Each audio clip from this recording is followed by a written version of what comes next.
This is the Hagmann and Hagmann Report for today. It is a manic Monday. It is the 24th of June, 2013. This is a live broadcast. I'm Doug Hagmann, co-host, together with my son, Joe Hagmann, in studio today.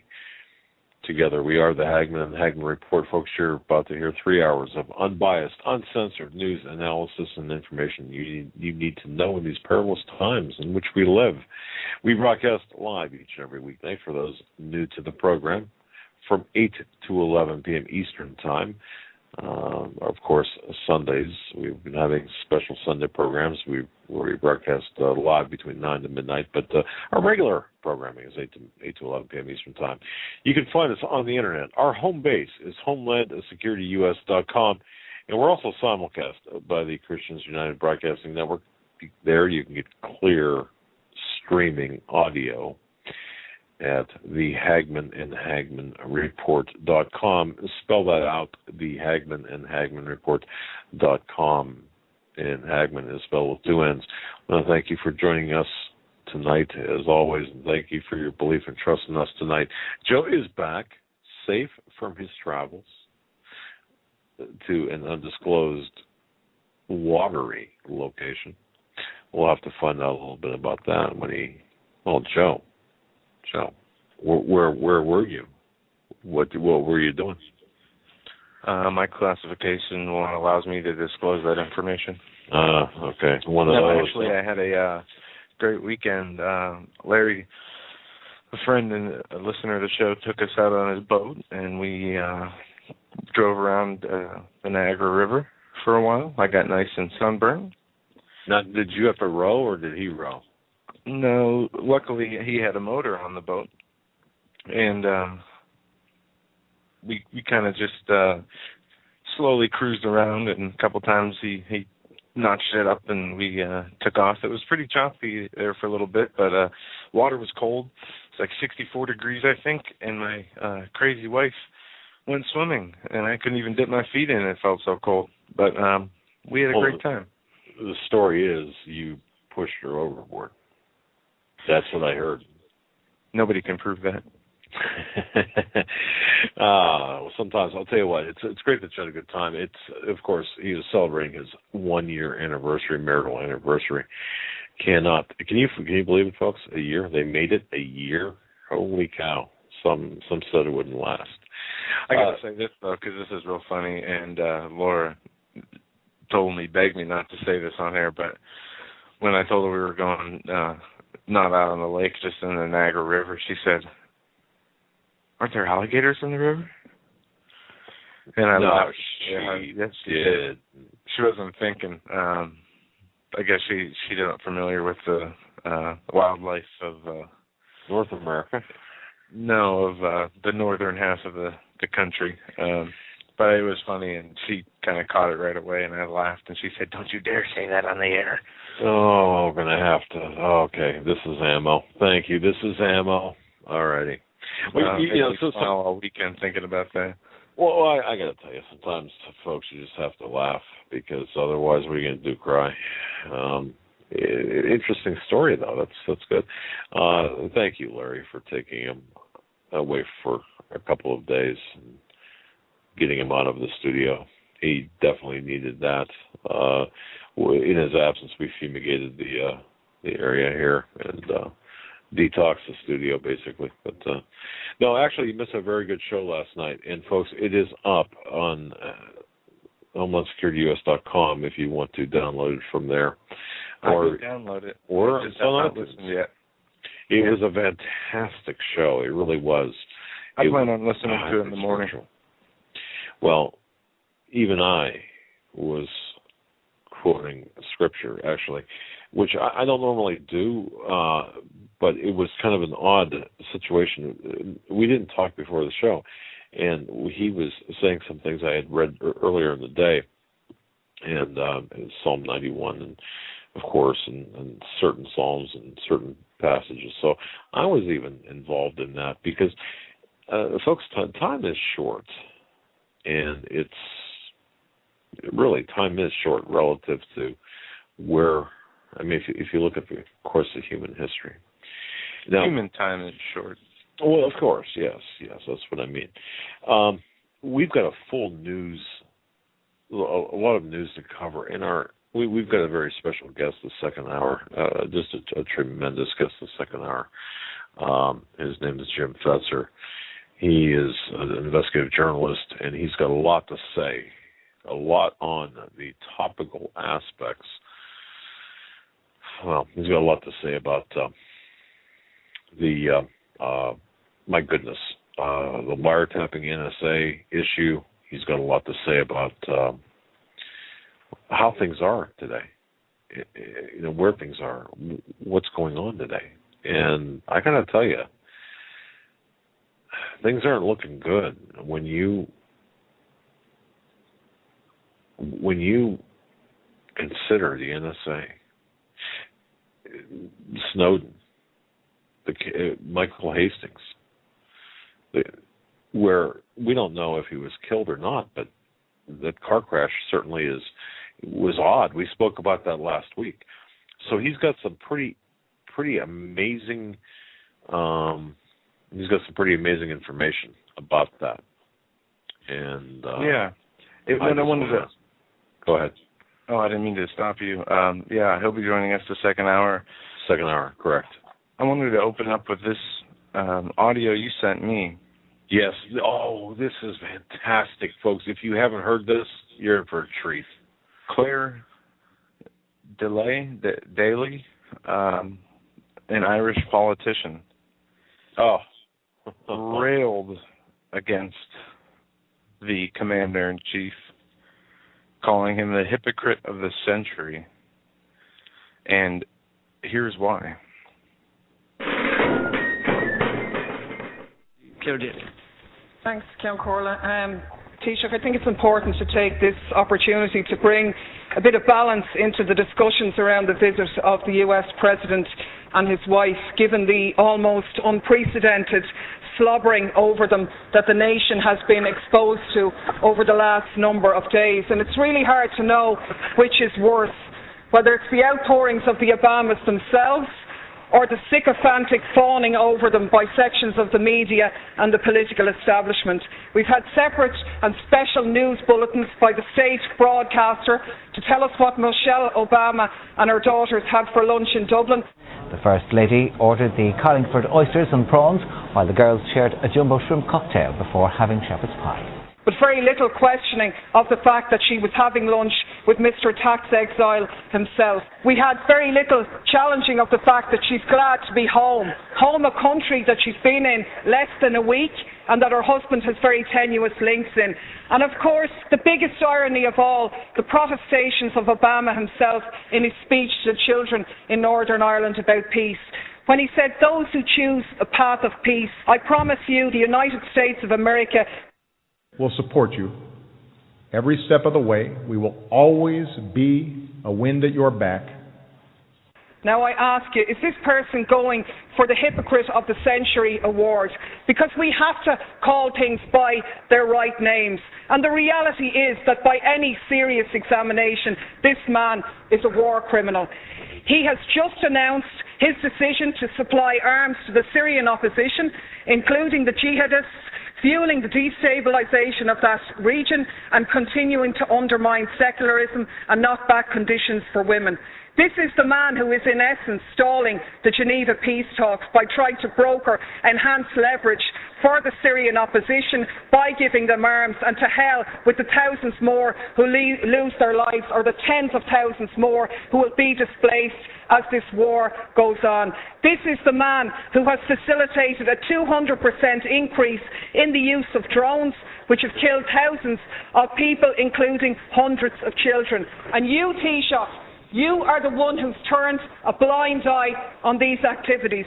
You've talked about the G8 being an opportunity to showcase Ireland. But is it not a reality that you have showcased us as a nation of pimps, prostituting ourselves in return for a pat on the head. To be honest with you, we were really speculating this morning whether you were going to deck the cabinet out in leprechaun hats decorated with a bit of stars and stripes to really mark abject humiliation here.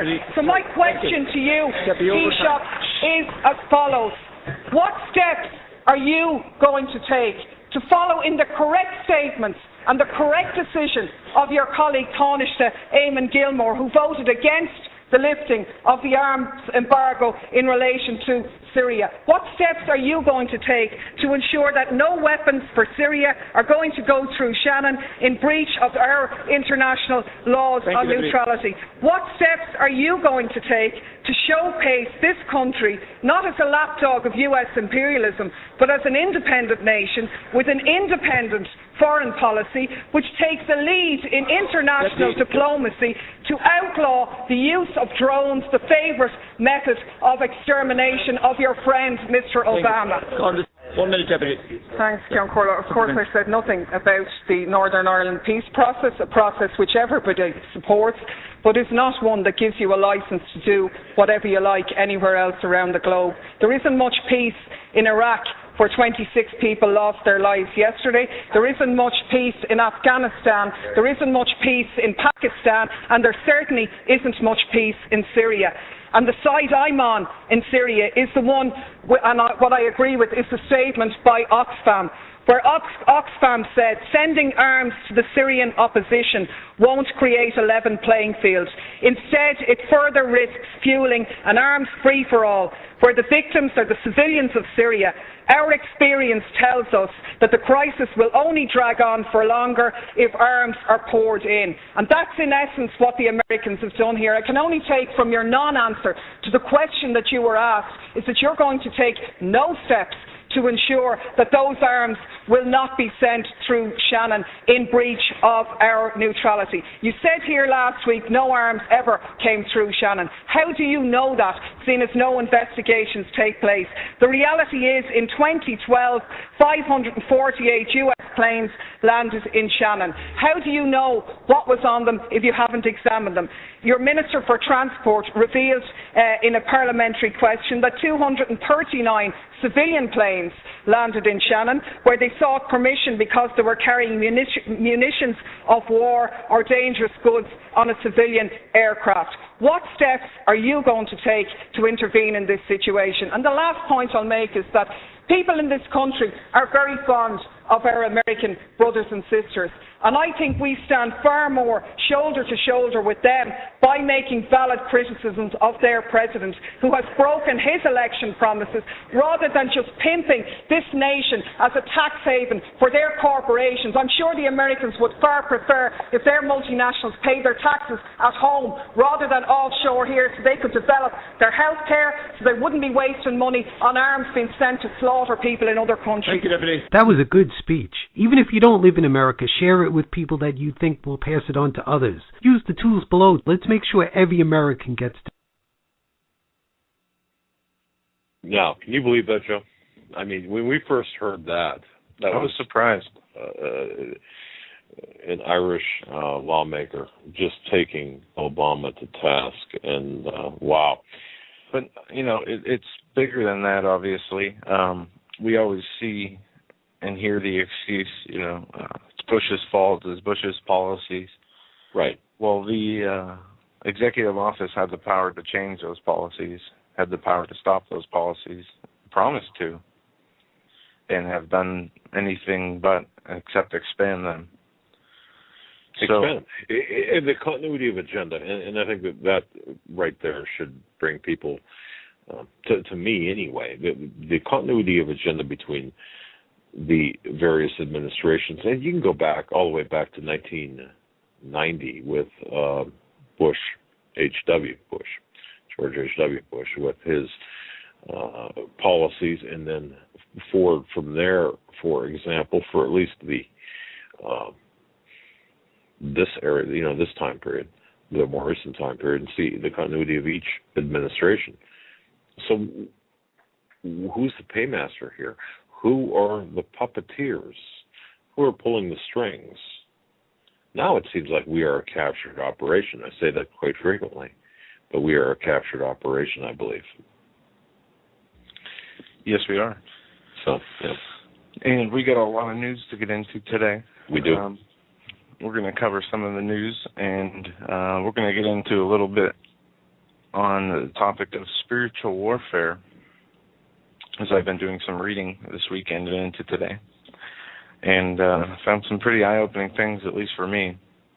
And it's been put into perspective, certain things about spiritual warfare and what it entails, what we're called to do, and what we're called not to do. So it's going to be a very interesting show. Now, we have the biggest news topic I heard today coming back home as I was flipping through the radio dial was the immigration reform bill in the Senate, the immigration amnesty bill, whatever you want to call it. And it passed a key hurdle in the Senate. It was 67 to 27. And I'm hearing all kinds of the amendments. There were 5 amendments that were put in that were all correct. Taken out. Yep. Yeah, the Rand Paul amendment. All these amendments that wanted to strengthen the border security. And now we have, it's in a bill that even if they were to put these amendments in, that Janet Napolitano say there was a border fence that wanted to be put in, could override that decision, regardless if the bill was passed or not. And we have this issue is important because what have we been telling you that they've been doing to the people of America and in the world? They've been dividing the people of the country along racial lines, class lines, religious lines. They've been putting a divide in this nation, stirring up strife, anger, hate. And I think this is a perfect example of what they are trying to do to further that divide. And so many people are being caught up and sucked up into the negative aspects of this. And I'm not saying that there is this, if they pass this and it becomes law, is it going to make a difference if the southern border is left the way it is? I mean, what's the difference if you have 100 million illegals here, illegal, undocumented workers versus newly documented and newly legal American people? I mean, what really is the difference? And I understand, jobs are being lost, jobs are being taken, but it's not because of people from Mexico or Canada or from other people who want to come in the country. It goes back to the policies, the continuity of agenda of removing businesses, manufacturing, from the coal industries to all these different ways that they are just destroying the small businesses. The most job creators are small businesses. And they have been going after the small businesses, policies, taxes, making laws and implementing laws that make small businesses, it makes it even harder to create one, to keep one going, to pay for one. I think the whole issue is beyond, as our country is falling apart, crumbling, is it going to matter if there's 20 million extra people here in America? We know the nation's dying anyway. It's dead, basically, on paper. The economy is going to collapse whether they provide amnesty or not. The Bible and the prophecies in the Bible are going to continue whether they give amnesty or not. So I see this as a major divisive issue that's just either way, whether it's passed or not, is going to create lots of anger and hate for no reason. As the Bible says, we're supposed to love our brothers, love our enemies, love everyone. So why don't we just I'll tell you what we can do. We can all just sit around the table, hold hands, and sing Kumbaya then. How's that? Well, if that's what you want to do, that's perfectly okay with me. But the way I see it much differently. We're not called to tear down each other. We are supposed to be patient, loving, gentle, as in James chapter 5, it says, "Grudge not against one another, brethren, lest ye be condemned. Behold, the judge standeth before the door." No. Okay. All right. First of all, when you've got an estimated 20 plus million illegals being essentially given amnesty, you've got more illegals coming in. You're going to have a balkanization of this country that's going to rip through our moral and religious fabric. Okay, let me ask you a question. Yes. That's already been done, correct? Before any amnesty bill's been passed? All right. I'm not going to argue that. That's a straw man argument. I mean, that's a fallacious argument. It's like, well, geez, the car's already dented a little bit, so let's just smash the heck out of it. No, what I'm saying is providing amnesty going to, are you going to let it weaken your spiritual position? Are you going to let it, does this have any bearing on what we're supposed to be focused on? Well, it certainly is not irrelevant. I mean, are you serious? I'm not saying it's irrelevant. I mean, we've got, look, we have right now, we cannot even support American people in this country. American people can't support themselves. And it's not, I mean, I understand what you're saying, but in reality, we have a generation upon generation of living people now who want things for free. They don't want to work for things. Well, I understand that. So you want to add more to that? Is that what you want to do? Because I don't want to add more to that. And this is the way the world is seeming to work right now. People have their hand out. The world works, and that's okay then. Well, we're going to have worried about people's spiritual health than anything else. Okay, so the way I'm looking at this all day, after coming off of my 2-day getaway, with a clear mind, you wonder what the heck you were doing and what you were smoking or drinking during those 2 days. Well, it has.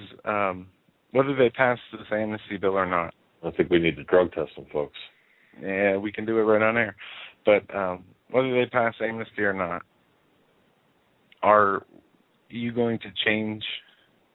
If they pass amnesty, what are you going to change about your life? What are you going to change about the way you do things? I mean, I understand all the complications on the economy, on jobs, I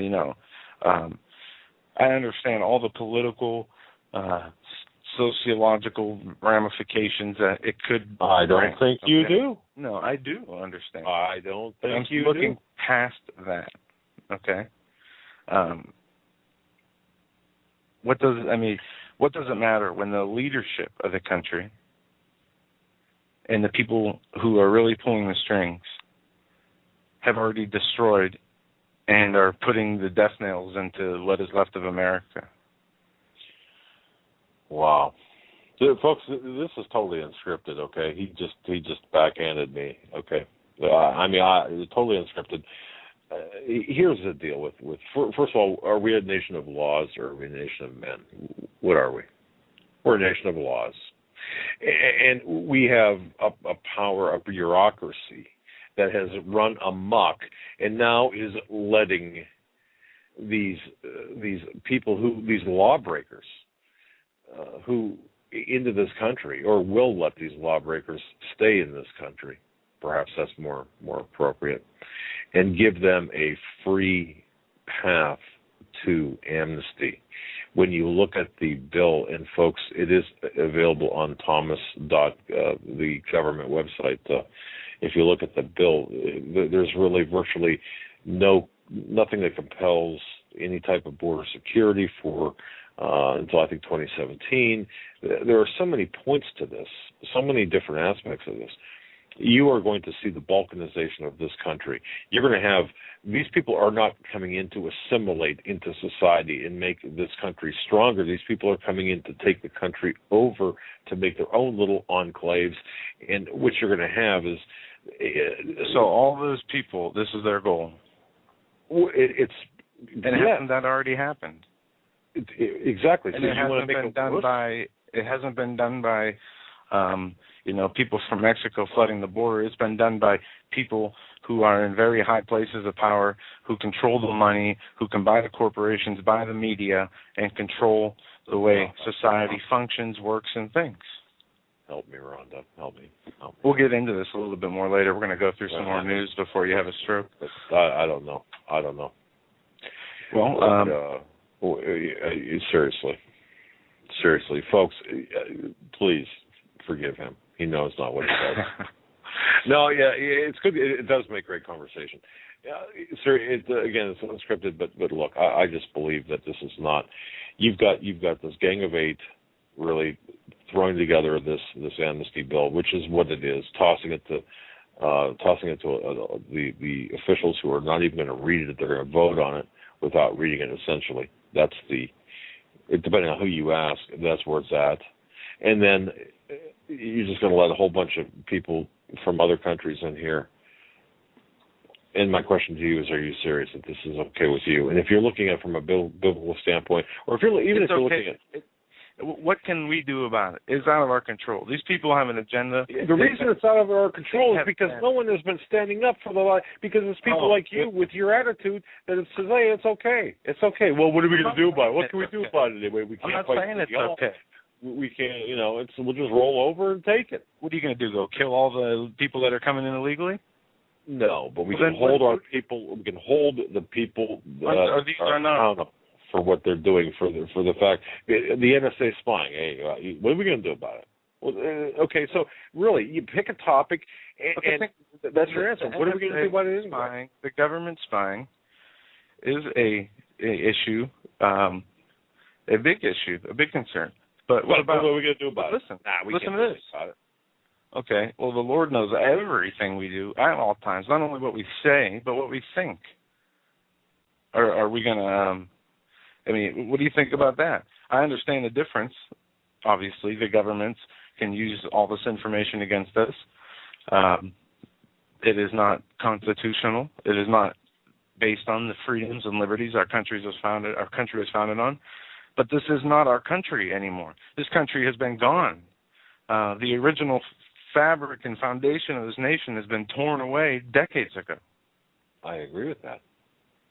And we're not laying down. We're not doing nothing. But you got to pick your battles.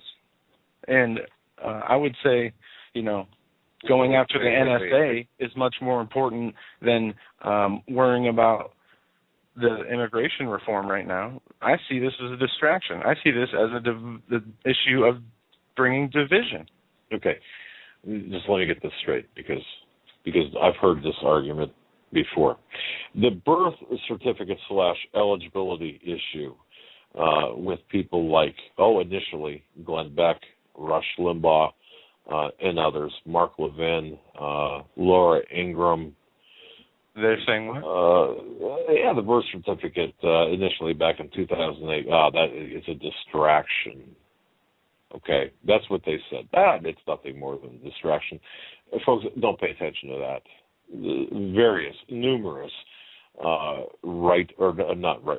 numerous conservative and sometimes Christian conservative talk show hosts would say the eligibility issue is a distraction. Don't even go there. And then what else is a distraction? We had how many other scandals / crimes were distractions? So all of a sudden now we have a house full of distractions. So what do we focus on? What? I mean, this is how we get into problems, by not addressing them. See, it's like you and your car. No, it's like you and your car. Folks, let me tell you something. Let me give you a little story about Joe and his car. You see, Joe hears a little knock in his engine, and it's just really kind of a distraction. So he doesn't pay attention to it. He just throws oil into it, and you know, the knock goes away for a while, and then it comes back even louder. But it's nothing. It's just a distraction.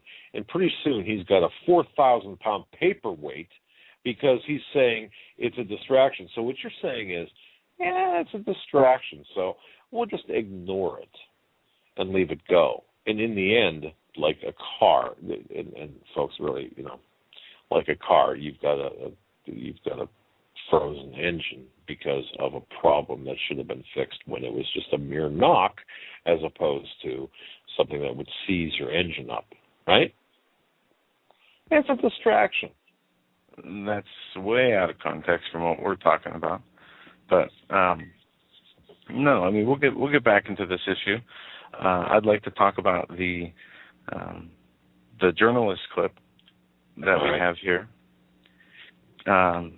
Greenwald, I don't know his first name. There was what show was this on? It's not Meet the Press. Yeah, it was. It wasn't Meet the Press. Okay, it was on Meet the Press, right?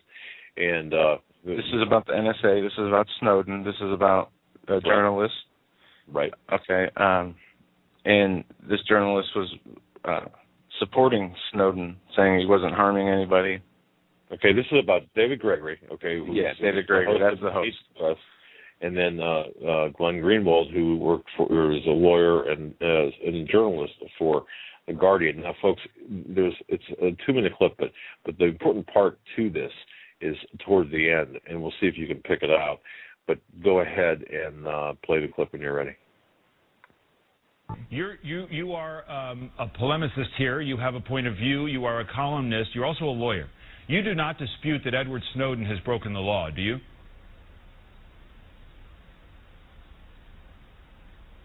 No, I think he's very clear about the fact that he did it because his conscience compelled him to do so, just like Daniel Ellsberg did 50 years ago when he released the Pentagon Papers and also admits that he broke the law. I think the question, though, is how can he be charged with espionage? He didn't work for a foreign government. He could have sold this information for millions of dollars and enriched himself. He didn't do any of that either. He stepped forward, and as we want people to do in a democracy as a government official, learned of wrongdoing and exposed it so we could have a democratic debate about the spying system. Do we really want to put people like that in prison for life when all they're doing is telling us as citizens what our political officials are doing in the dark? Final question for you, but I'd like you to hang around. I just want to get Pete Williams in here as well. To the extent that you have aided and abetted Snowden, even in his current movements, why shouldn't you, Mr. Greenwald, be charged with a crime?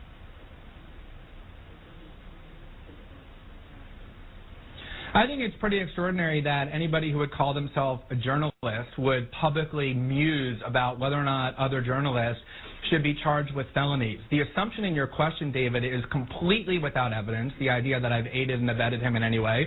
The scandal that arose in Washington before our stories began was about the fact that the Obama administration is trying to criminalize investigative journalism by going through the emails and phone records of AP reporters, accusing a Fox News journalist of the theory that you just embraced, being a co-conspirator with felonies for working with sources. If you want to embrace that theory, it means that every investigative journalist in the United States who works with their sources, who receives classified information, is a criminal. And it's precisely those theories and precisely that climate that has become so menacing in the United States. It's why the New Yorker's Jane Mayer said investigative reporting has come to a standstill, her word, as a result of the theories that you just referenced. Well, the question of who's a journalist may be up to a debate with regard to what you're doing. And, of course, anybody who's watching this understands I was asking a question. That question has been raised by lawmakers as well. I'm not embracing anything, but obviously I take your point. Okay, folks. All right. I don't know if you caught that or if you were of the same mindset I am, but toward the end, and there were actually two important things that were said, but... yeah, they were...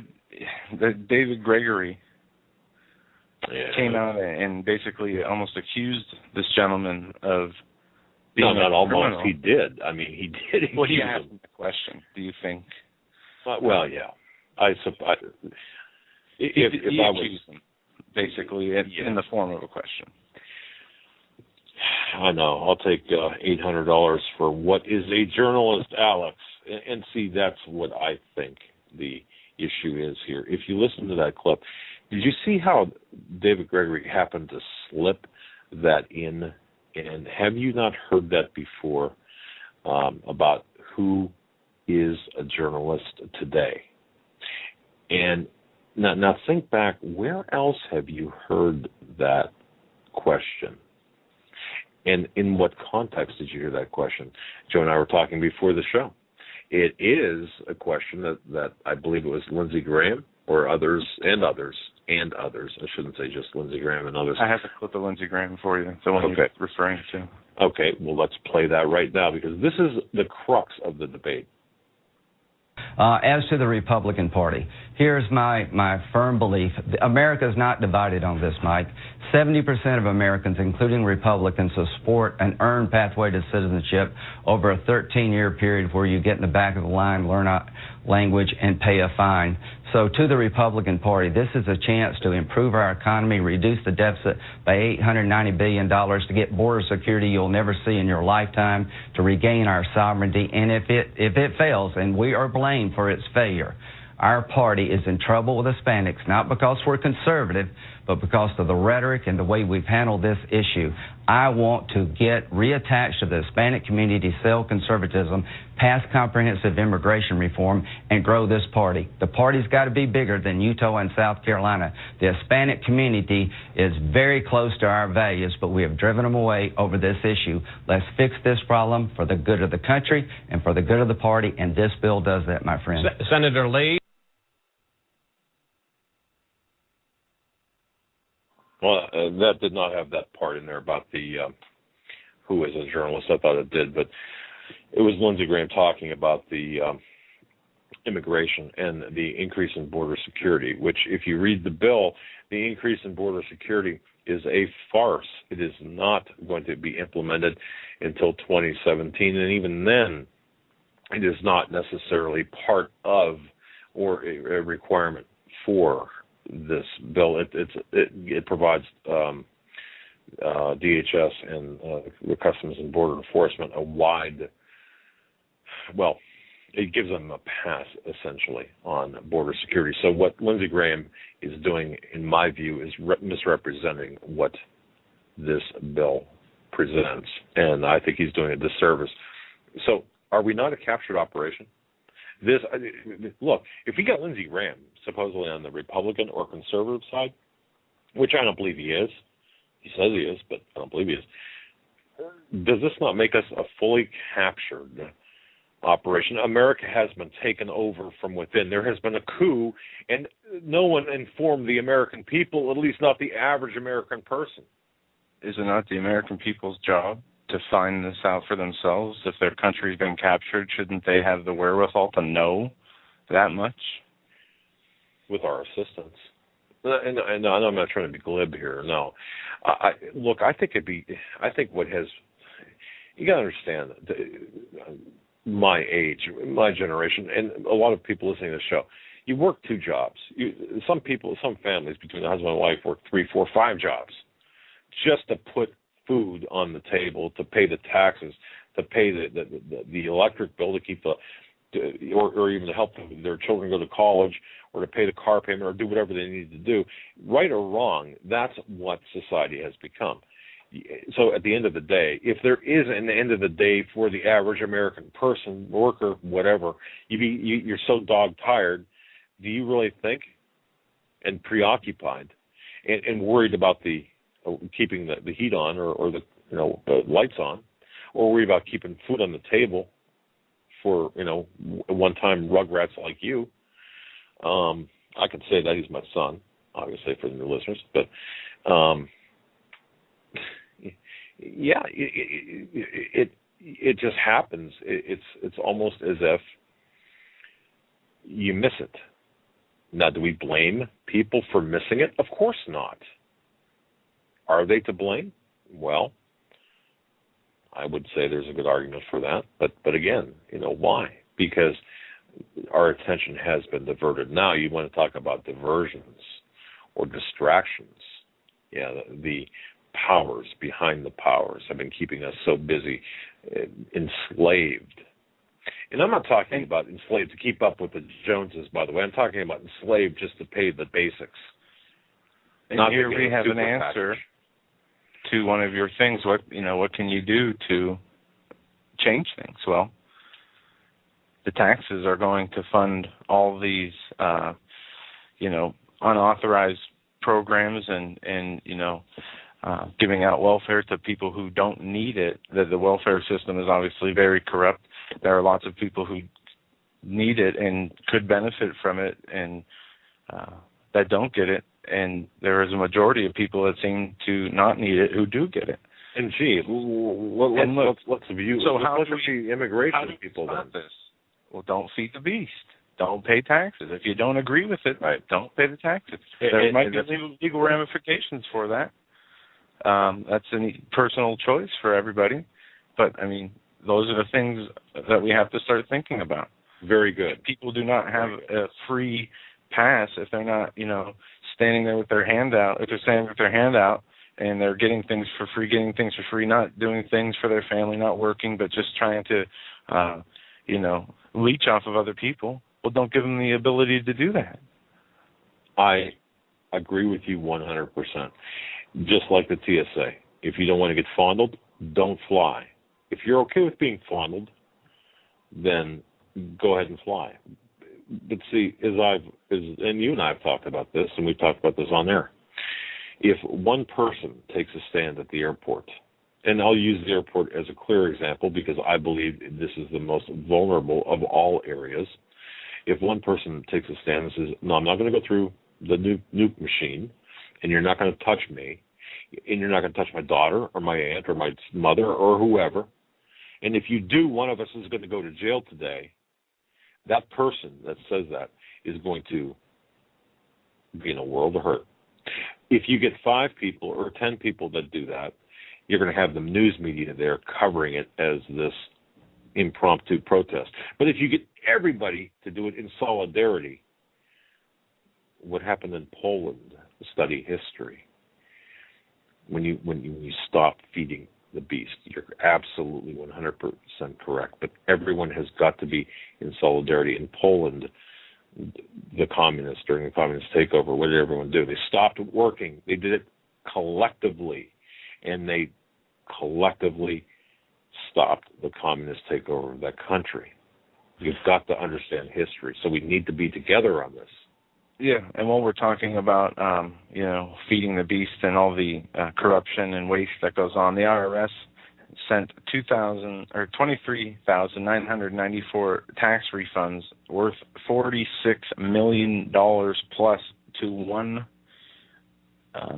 illegal alien worker illegal alien workers who all used the same address in Atlanta in 2011. That has come out. We talked about that last night briefly on our show, yeah. And what's wrong with this? Then you have the vice president of HSBC Bank saying we're laundering hundreds of millions of dollars of drug money. I don't know if you saw this story. I'll send it your way right now. But what we have here is just another. It goes to show you the criminal element, not even in the banks, and we know that there are criminal elements in the banks. And I have an old story here from last year about the drug cartels, the banks, and the government support that they get. Yeah. Federal agents help major drug traffickers move millions in cash. This is from January 2012. The DEA program. Well, here it starts with this. Investigators with the Drug Enforcement Agency helped a Mexican narcotics kingpin transfer millions of dollars in illegal cash profits. The DEA program recalls a similar, much smaller scale operation first reported in The Voice last month in our article about government informant Angel Perez. The Voice article disclosed that Perez, convicted U.S. Immigration and Customs agent, moved $500,000 in cash from the Dominican Republic to Miami and Puerto Rico, but somehow the smuggling operation didn't result in any arrest or even the identification of the source of the money. It goes on to talk about how they made deals with the Sinaloa drug cartel and allowed them to pretty much smuggle kilos of cocaine, tons of cocaine, I'm sorry. What do you think Clinton's as governor, and Mena, Arkansas was all about it. What do you think the CIA is all about? Jerome Corsi is from WorldNet Daily, and has come out and uncovered thousands of documents on these global banking schemes, these criminal operations of laundering this drug money in the bank. I mean, the drug money is big business. And if the American people who consume most of the drugs would stop, obviously the business would go away. So, the banks are serving or helping to serve the public's drug addiction. But who runs the banks? If you follow the money and if you follow the power, you've got once again, here comes the Illuminati. Don't feed your drug habit. That is, tough for some people to fathom. I know not our listeners so much. I hope not, but just like not paying taxes. If you did not do drugs, you would not give these people the opportunity to do this here, because there would not be the demand, therefore there would not be the money or the criminal element here. I mean, they're not going to force people to do these drugs. People willingly buy them. No, and I understand that. And we've got this public that is so afraid of the IRS, which operates outside of the law. IRS agents, I mean, you've got to understand the whole tax system is an arm of the Federal Reserve, as an active agent for the Federal Reserve. Where does your tax money go, your federal income tax money go? Does it go to the roads? Does it go to better our country? No, it goes to the international banksters. And who's behind the international banksters? Well, it goes back, and I've said this before, to the city within the city of London.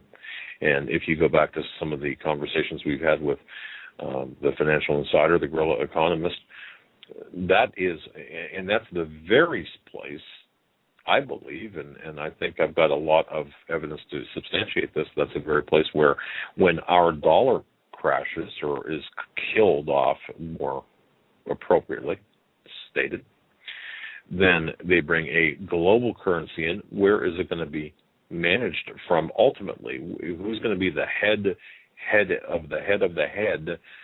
of the global currency? Where is that going to be stationed from? And of course, that's going to be in the city of London, which is a square mile section of London. That's actually a city within the city of London. I don't know if you followed me on that, but that is what we're talking about, folks. So that's a very important point to get across. Yeah.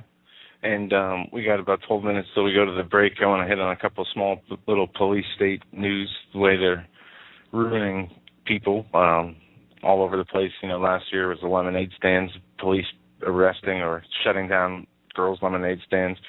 In Louisiana, they made it illegal to buy cash for used goods, and garage sales are becoming illegal. Now a New Jersey couple is facing a fine after neighbors complain that their bird feeder is attracting too many birds. Alfred and Annette Rockefeller are scheduled to appear in court on Tuesday. Obviously, they are not related to the Rockefeller evil I thought maybe family. Tippi Hedren was the estate, or Tippi Hedren might have been the state of Tippi Hedren might have been the plaintiff on this one, but apparently not. Well, Alfred, a 77-year-old disabled man, says feeding his birds is one of the joys in his life, but they're now facing a $250 to $500 fine for violating an ordinance that prohibits feeding wildlife.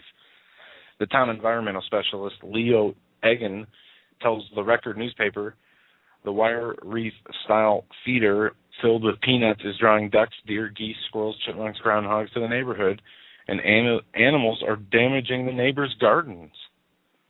So what are they doing? The township is going after this couple. Do we have a picture of that bird feeder? Holy cow! That must be one heck of a. That must be like a condo bird feeder. It's a short article, not much information except what the important details are.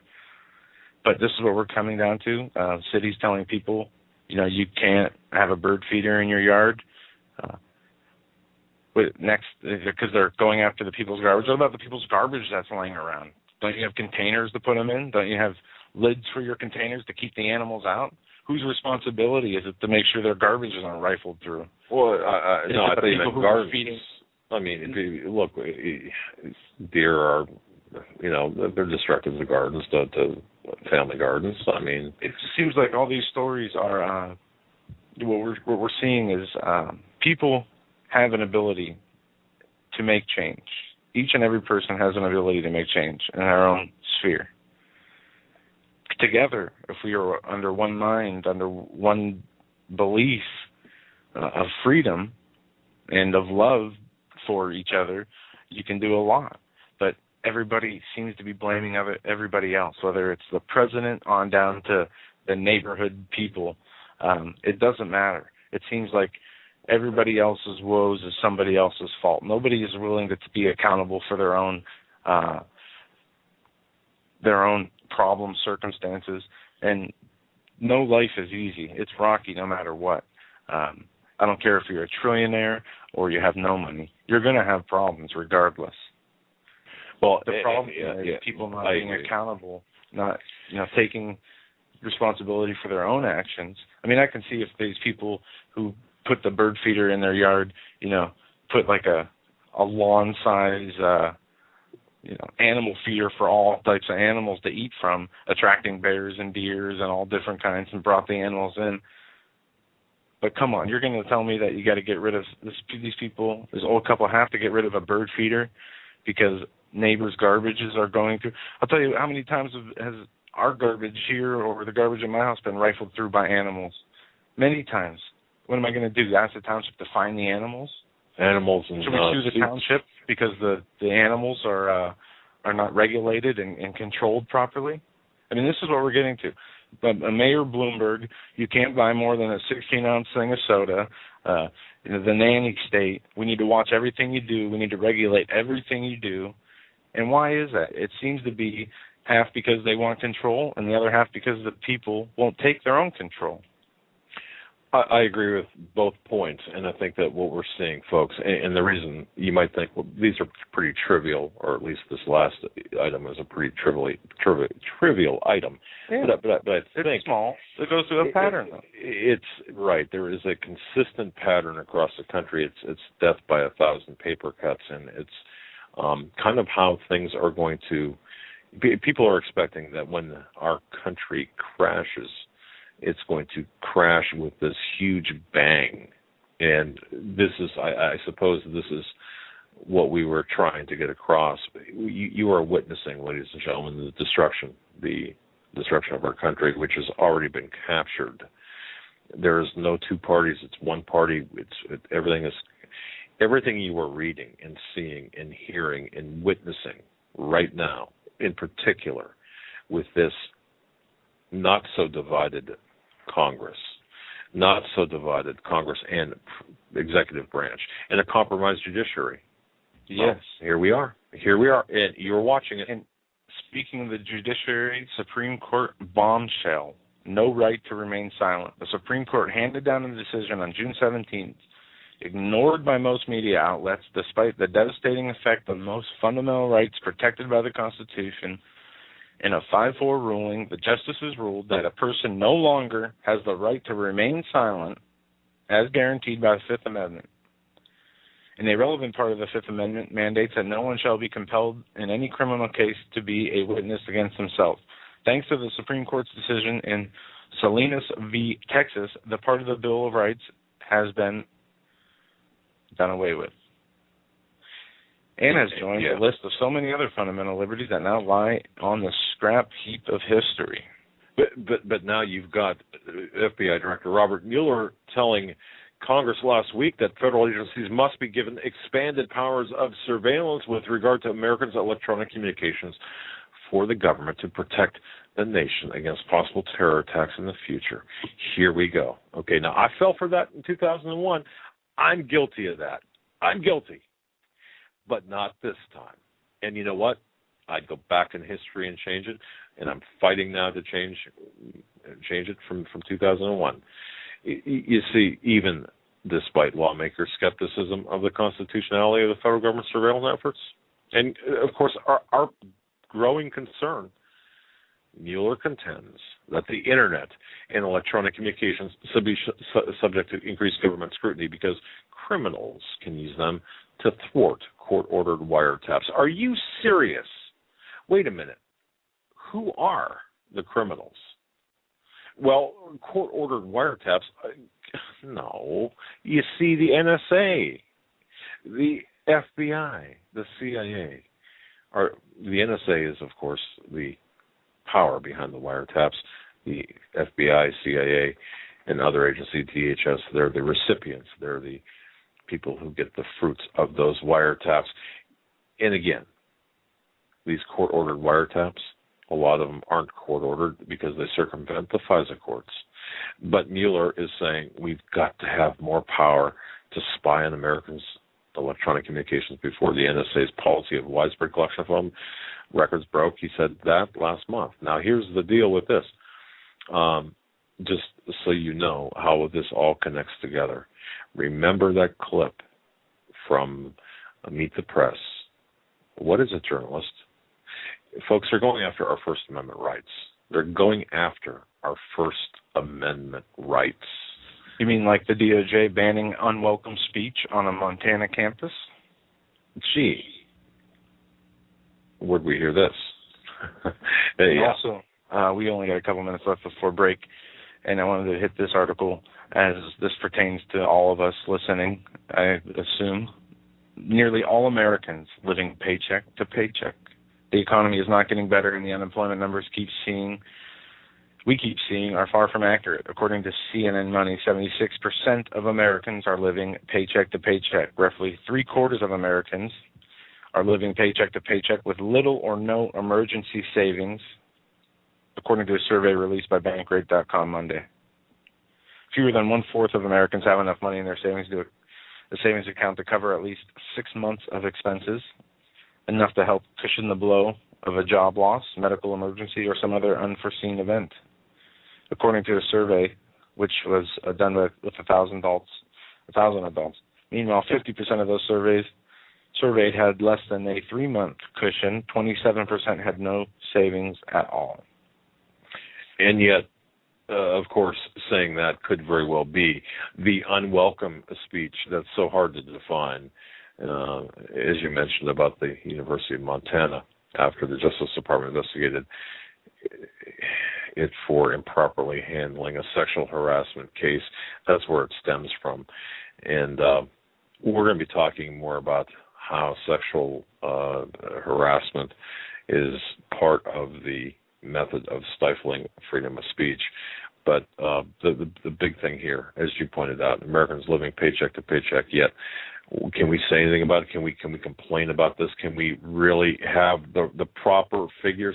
Can we have an outlet for the proper figures for unemployment, for inflation, for all of these things that are taking over the country? No, we can't. For the stock market, can we? Again, people, this is about an attack on the First Amendment, and they're going after the Second Amendment in order to fully quell our rights under the First Amendment.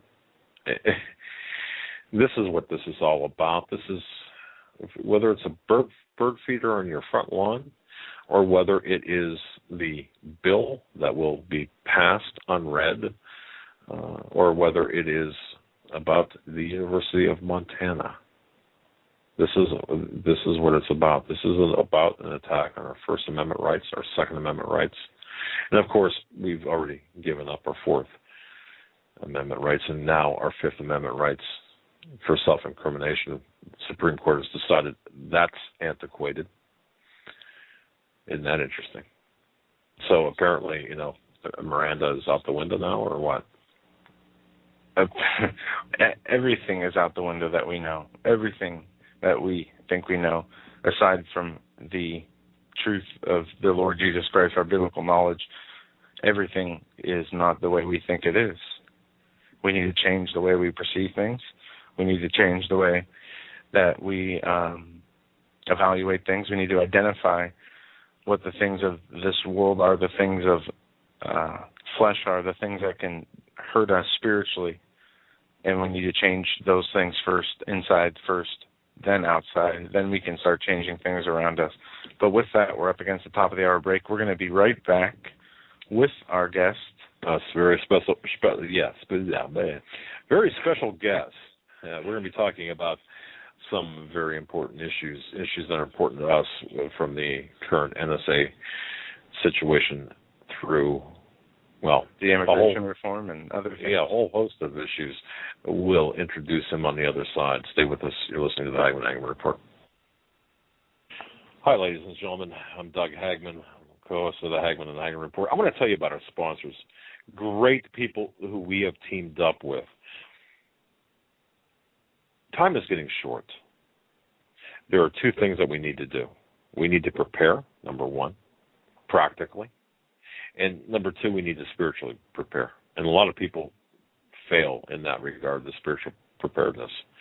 Yet there are a lot of people who want to prepare spiritually, but don't have the means. And when I say that, there are families, as Joe mentioned earlier last hour, they're living paycheck to paycheck. They're living hand to mouth. A lot of single mothers, a lot of, believe it or not, single fathers, a lot of families that don't have the money. And we've heard from, you might not believe this, but we've heard from quite a few people who have said, I'd love to get a Bible, but I don't have the money. And I'm talking about people who are involved in going to work. They'll walk to work. Yes, there are people like that out there who walk to work and work for 12, 14 hours a day, walk back, take care of family. Anyway, we have teamed up, or actually American Survival Wholesale has teamed up with other sponsors and anonymous listeners, folks, some of you out there, to provide Bibles to listeners in need. Now, our goal together is to send 1,000 full-size King James Bibles right away to people who need them because time is short. Now, again, due to financial hardship where they can't afford them. And those people who have the means might say, oh, come on, you can't. No, I'm serious. I've seen that, people like that. Here's how you can help, ladies and gentlemen. And I beg of you, I really do. I really beg of you because I want this to be a success. Go to AmericanSurvivalWholesale.com. Order any GMO-free Thrive product. Just order a can of food for you.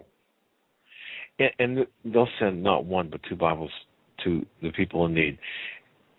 American Survival Wholesale has agreed to pay all of the shipping costs as well. Now, this is one of those times in your life that you, our listeners, can give the greatest gift of all, which is the Word of God, to someone in need. And you know what? Receive a great and much-needed product as well, because you see, you're looking at grocery stores today, and you're seeing stock shelves, and you're seeing food, fresh food. Folks, that can change in as little as 48 hours. It can change in as little as 45 minutes. I've seen it happen with the storms and other things. Don't put off. If you have the means, invest in GMO-free long-term survival food right now. I don't care if it's a can, a case, but start. Start today. Go there now, AmericanSurvivalWholesale.com. That's AmericanSurvivalWholesale.com. Or email them with any questions, concerns, or whatever at bugoutamerica@usa.com. By the way, if you have GMO-free food and would like to donate your GMO-free product to those who cannot afford it, you can do that too. You just contact AmericanSurvivalWholesale.com at bugoutamerica@usa.com. And by the way, we're going to be putting up a couple of different things because we're partnered up with American Survival Wholesale. Great Christians, great people, fantastic people.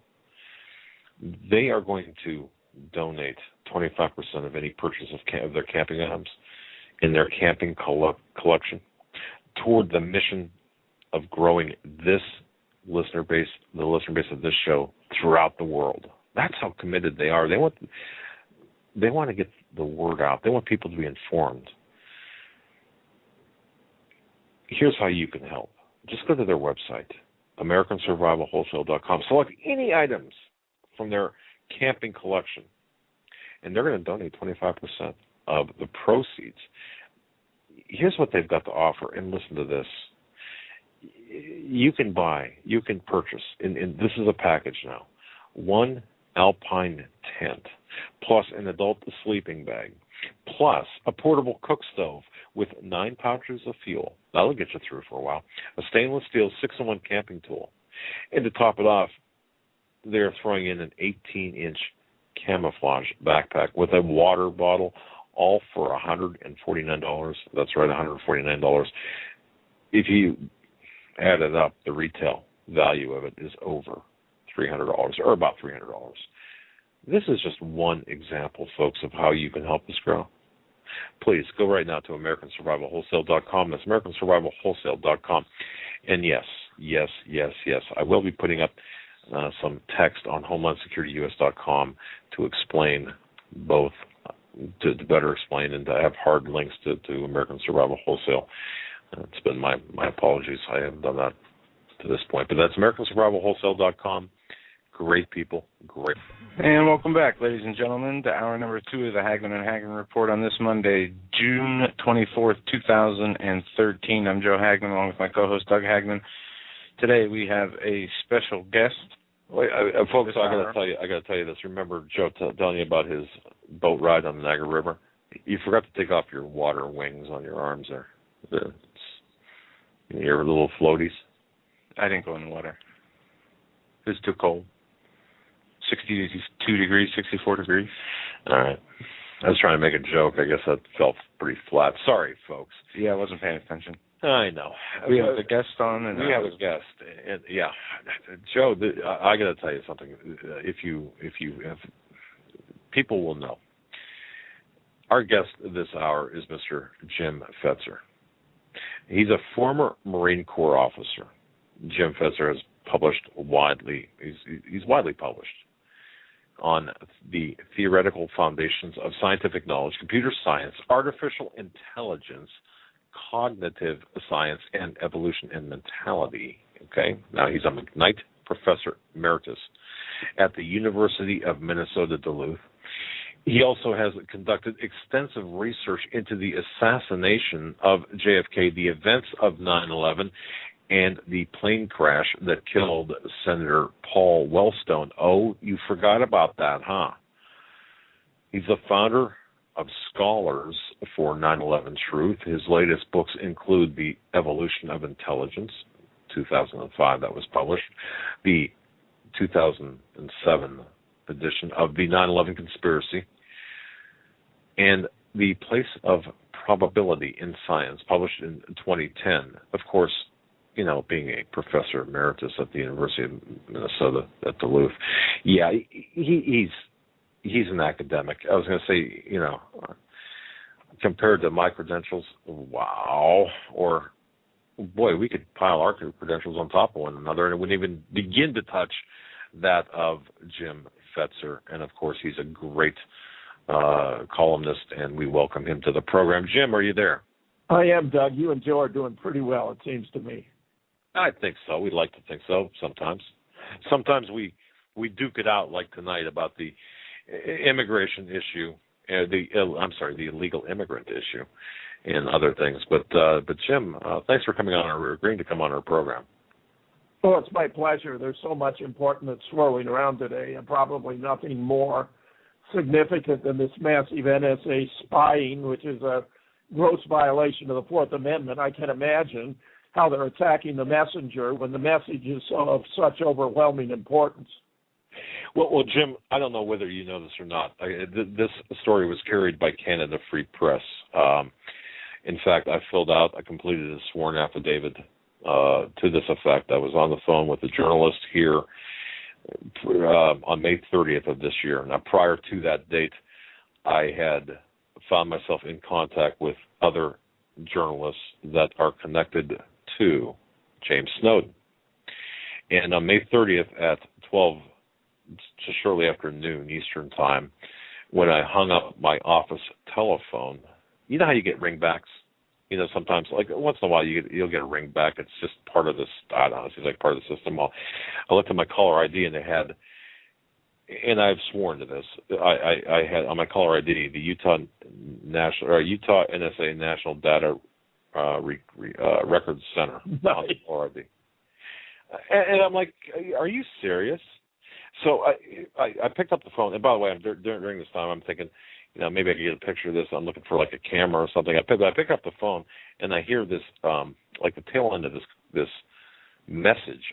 I don't know if it was a recording or what it was, but it was a male voice saying that this data would be accessible under a certain file number and such. So it was obvious to me at that point, after checking with my sources, that our phones were being monitored by the NSA, and I could probably attribute it to my communications with the Rosen people, okay, that type of thing. So we've been in contact. I've been in contact with certain people. We're trying to get to the bottom of it. But so just understand, you're talking to perhaps, I don't know, a traitor, a spy, who knows? So that meaning me, that is, at least in the eyes of the government. But what do you have? What's your take on all this? Well, you're making a key point, Doug, which is this, that the claim is that this massive surveillance is supposed to be justified on the grounds of national security by ferrying out domestic terrorists.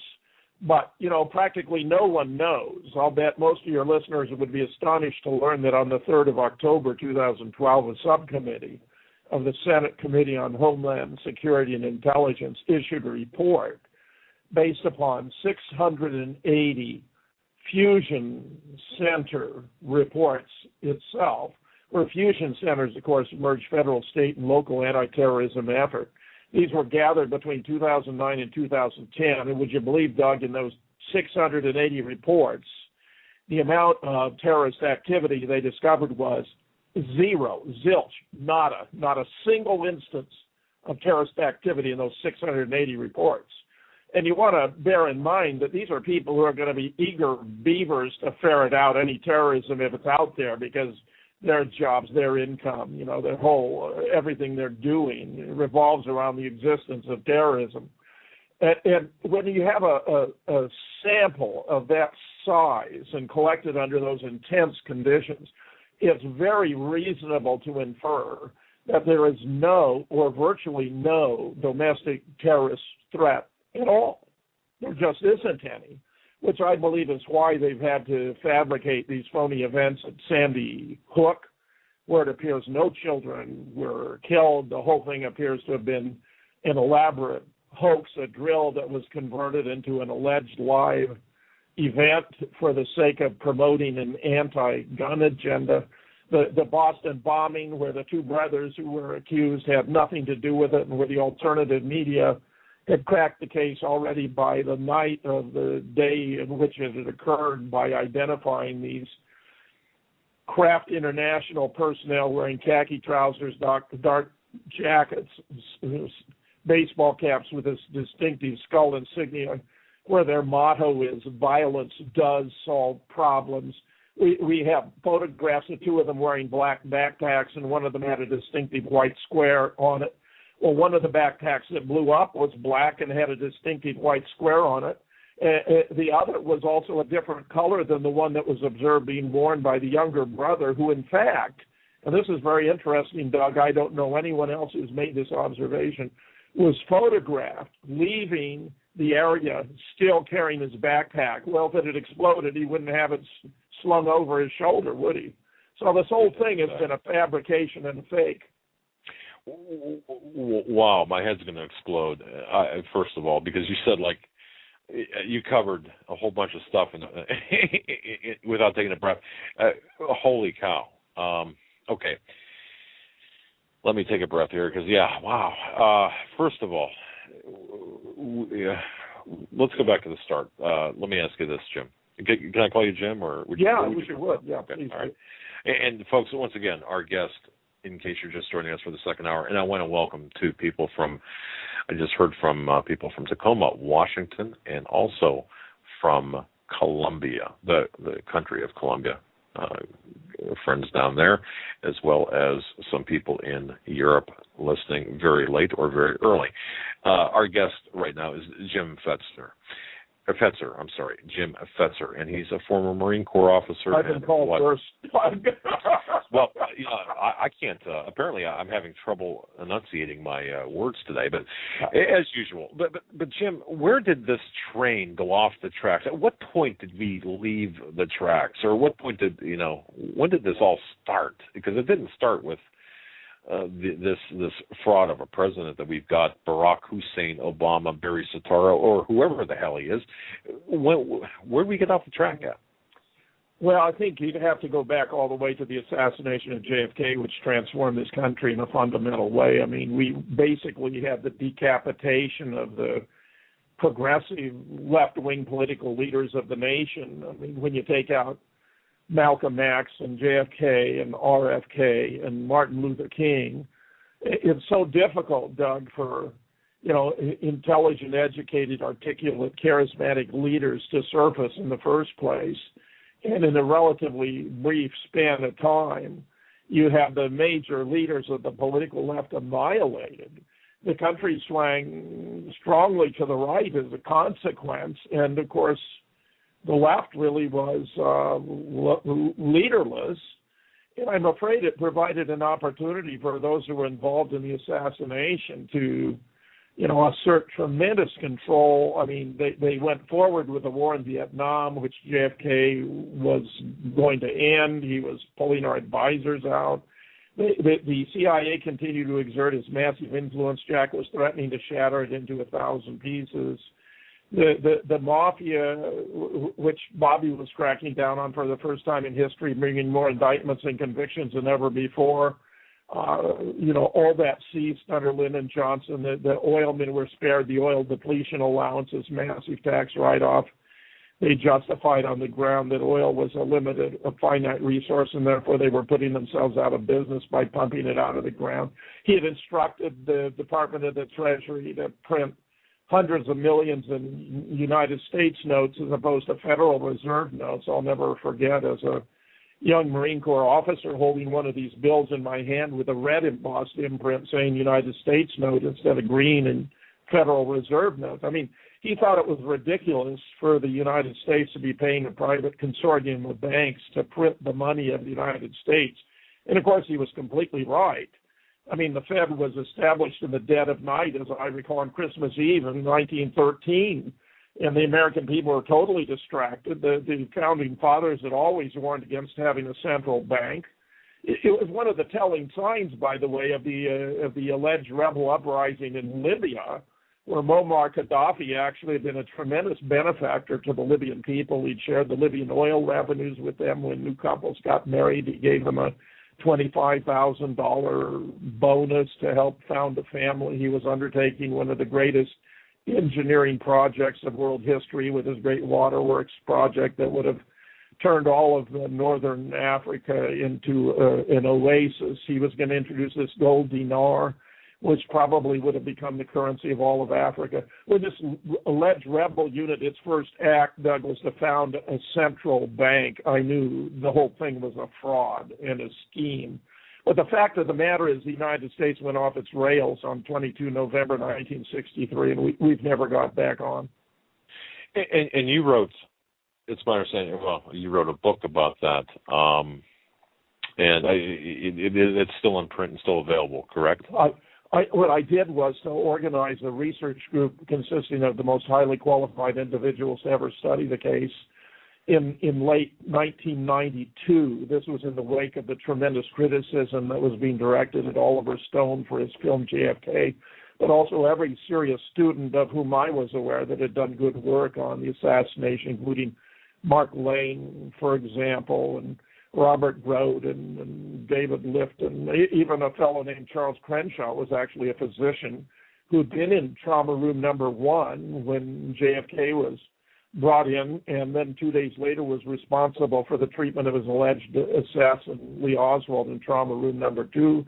He published a book entitled The Conspiracy of Silence, explaining how all the physicians who'd been present have been summoned into their supervisor's office and warned that if they ever talked about anything that had taken place, that their careers would be ruined. And what they'd observed, among other things, was that JFK had been hit in the throat by a small, clean puncture wound, clearly a wound of entry, as Malcolm Perry, who was the physician who performed a simple tracheostomy incision through that wound, would subsequently explain to reporters during what's known as the Parkland press conference, describing it 3 times as a wound of entry, and that he had a massive blowout at the back of the head. It was the size of your fist. If you double it up, put your hand to the back of your head, and you get the idea of the dimensions of that wound, from which was extruding both cerebral and cerebellar brain tissue. And Chuck Crenshaw, who contributed to the first of 3 books I would subsequently edit by bringing together experts on different aspects of the case, which is so very complex that no single person possesses the kinds of knowledge of medicine, of ballistics, of photography and film and so forth. So I brought together experts in all these areas and put them together in a book called Assassination Science, published in 1998, which documented how the autopsy x-rays had been altered to conceal that massive blowout to the back of the head by a fellow named David W. Mantic, who has both an MD from Michigan and a PhD in physics from Wisconsin, board certified in radiation oncology, which of course is a treatment of cancer using x-ray therapy.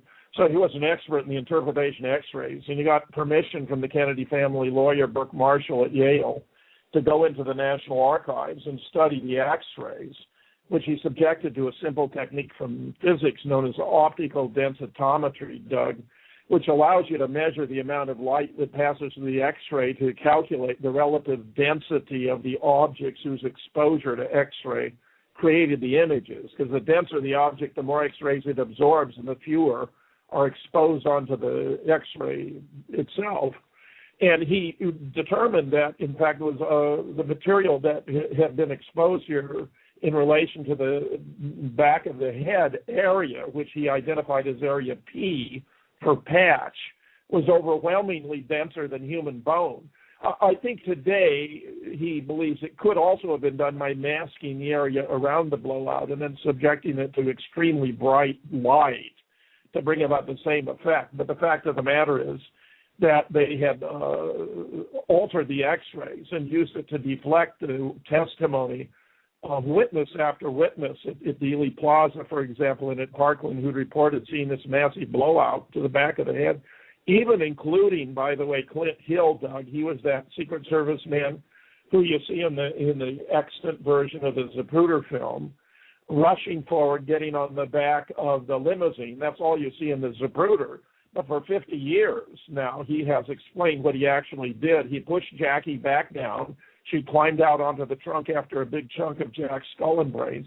He pushed her back down. He lay across their bodies. He peered down into the back of JFK's head, and he saw this gaping wound, which was obviously fatal. So he turned to his colleagues and gave them a thumbs down. This all happened before the limousine reached the triple underpass, by the way, because, and this is something else that I'm afraid is going to knock the socks off your listeners, but William Greer, the driver, had actually pulled the limousine to the left into a halt after bullets began to be fired to make sure that JFK would be killed.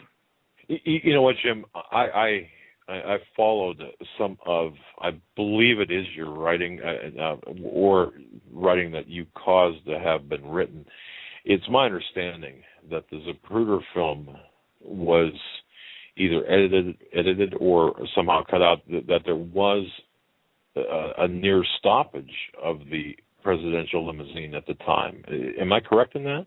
Yeah, it wasn't just near stoppage. They actually brought it to a halt, and I figured it had to last somewhere between 4 and 6 seconds. Even we have at least 60 witnesses there at the time who reported seeing either coming to slowing dramatically or coming to a complete halt, where in fact it slowed dramatically as it came to a complete halt. We also have witnesses who have seen the unedited film. They refer to it as the other film. And they talk about how abruptly Greer pulled the limo to a halt so that the passengers were thrown forward. And oddly enough, Doug, when they revised the film, and this was done at a secret lab run by the CIA at Kodak headquarters in Rochester, New York, known as Hawkeye Works, they left some of those frames with the passengers thrown forward in the film at a time when the limo is allegedly accelerating. it's difficult to take your eyes off of JFK, but if you can do that, those frames after his head has blown apart actually show both Governor Connolly and his wife Nellie and Roy Kellerman, who's the agent in charge in the passenger seat, William Greer, the driver, thrown forward at a time when the acceleration should have caused them to be pulled back. And I believe it's because they worried that some witnesses would have remembered them being jostled forward, and therefore they thought they shouldn't risk not having that in there, even if it were anomalous, because it's contrary to the laws of physics, given that they're claiming the limo's accelerating, the bodies shouldn't be thrown forward, but rather pulled back. Yeah, that was such a blatant indication of Secret Service complicity, Doug, they had to take it out. And once they took it out, they didn't have enough time for Greer to run forward and do his thing. There was even a motorcycle officer on the other side by the name of James Chaney who motored forward to tell the chief of police, Jesse Curry, in the lead car that JFK had been shot. Well, that was lost too, but we have many witnesses who report that having happened as well. Okay, I got to ask you this, and folks, our conversation tonight is unscripted, and I don't want to take Jim into places where he doesn't want to go, or actually, take him down a path that we know he wastes time, so to speak. But I've got to ask you this: do you know Judith Very Baker, the author of Me and Lee: How I Came to Know, Love, and Lose Lee Harvey Oswald? Indeed, I do. I've actually interviewed Judith about 15 times. I have a half a dozen or more websites, and there's one entitled James Fetzer News that a friend created for me. And I interviewed Judith about 15 times. You can find these are relatively short interviews, about 10 minutes apiece there.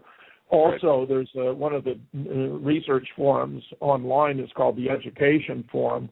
And some time back, this is a couple of years ago, I introduced a thread about Judith. And it wound up having over 2,000 exchanges, which I think made it the longest thread in the history of the forum, because there were many who wanted to discount or discredit her, but I actually am a firm believer that Judith is speaking the truth. And in fact, she was here in a very unusual visit to the United States and in Chicago, and she told me, and this is only about 2 months ago perhaps, that if I could come down to visit her, because we had met once before, actually on the 49th observance in San Francisco at the Roxy Theater, where they showed Oliver Stone's film on JFK and then asked me to comment on what he had right and what he had wrong, and where I was followed in the speaking order by St. John Hunt, the son of E. Howard Hunt, who had identified in his final confessions, which were published in Rolling Stone, to his son St. John, that Lyndon Johnson and Cord Meyer and David Atlee Phillips and William Harvey and David Sanchez Morales had all been involved in the assassination of JFK. And then we were followed by Judith Very Baker. So Judith was going to be at the Drake and invited me down and said that she'd have a special friend there when I showed up. And in fact, when I came into the room where the press conference had been held, it was Jesse Ventura, who's a good friend of mine. We've done multiple events together. When he was governor, he used to have these Saturday programs that ran an hour, and he came up to Duluth, where I was on the Duluth campus of the University of Minnesota, and was going to talk about an aquarium there that was a public-private venture that was losing money. He spent 15 minutes on the aquarium and then 45 talking with me about assassination science, which he'd recently read. Subsequently, when he had his Jesse Ventura's America program on MSNBC, he arranged a show. There were only about 8 in this very short-lived series with Beverly Oliver, who'd actually been on the side opposite the grassy knoll filming the assassination, where FBI agents approached her a day or so later and took her film, which has disappeared, but where she observed Jack's brains being blown out to the left rear. And also Audrey Roy, who was the ambulance driver who, after JFK was pronounced dead and was wrapped in sheets, helped to lift his body and place it into this bronze ceremonial casket, and who reported how he could feel that massive blowout. And then I was there to explain how they had concealed it in the x-rays by altering them, but David Mantic had had discovered it. Then when he was at Harvard, after he served as governor, he was invited to the Kennedy School of Government. He had a visiting lecture once a week, and he invited me back to give a lecture on the assassination. And as it turns out, that may well be the only conspiracy lecture ever given about the death of JFK at Harvard. But I also have the distinction of giving a conspiracy lecture at Cambridge, at Harvard, and at Yale, coincidentally. But then finally, and most recently on his conspiracy theory series, he did a segment on JFK, which I think is probably the best 1-hour program ever done, where he flew me out to California to set up a replication or attempted replication of the shooting for me to make sure the dimensions and the angles were all correct. And we used bales of hay instead of a moving limousine. Lee Oswald, by the way, was never trained to use a bolt-action rifle. He was never trained to use a telescopic sight. He was never trained to shoot at a moving car from a tall building. And I know that well because as a series commander in the Marine Corps, I used to supervise 15 recruits and 15 DIs and 300 recruits going through the training cycle, both in San Diego at the recruit depot at Edson Range, Camp Pendleton, where Lee Oswald had taken his marksmanship training. So I knew how bad a shot Oswald was. He qualified with a 212 in 1957 as a recruit under great supervision, which was a reasonable performance. Didn't qualify at all at 58, which is violation of a standing order, which meant he had to be on some special assignment, which appears to have been studying Russian language at a foreign language school run by the military in Monterey. And then in 1959, he barely qualified with a 191, which is terrible. He dropped 21 points in 2 years. There's no telling how bad a shot he would have been in 1963. But we set it up with Jesse with a far superior Mannlicher Carcano. The one Oswald had was in terrible condition. It was rusty. The scope was misaligned. They had to add 3 shims to the scope to put it in alignment.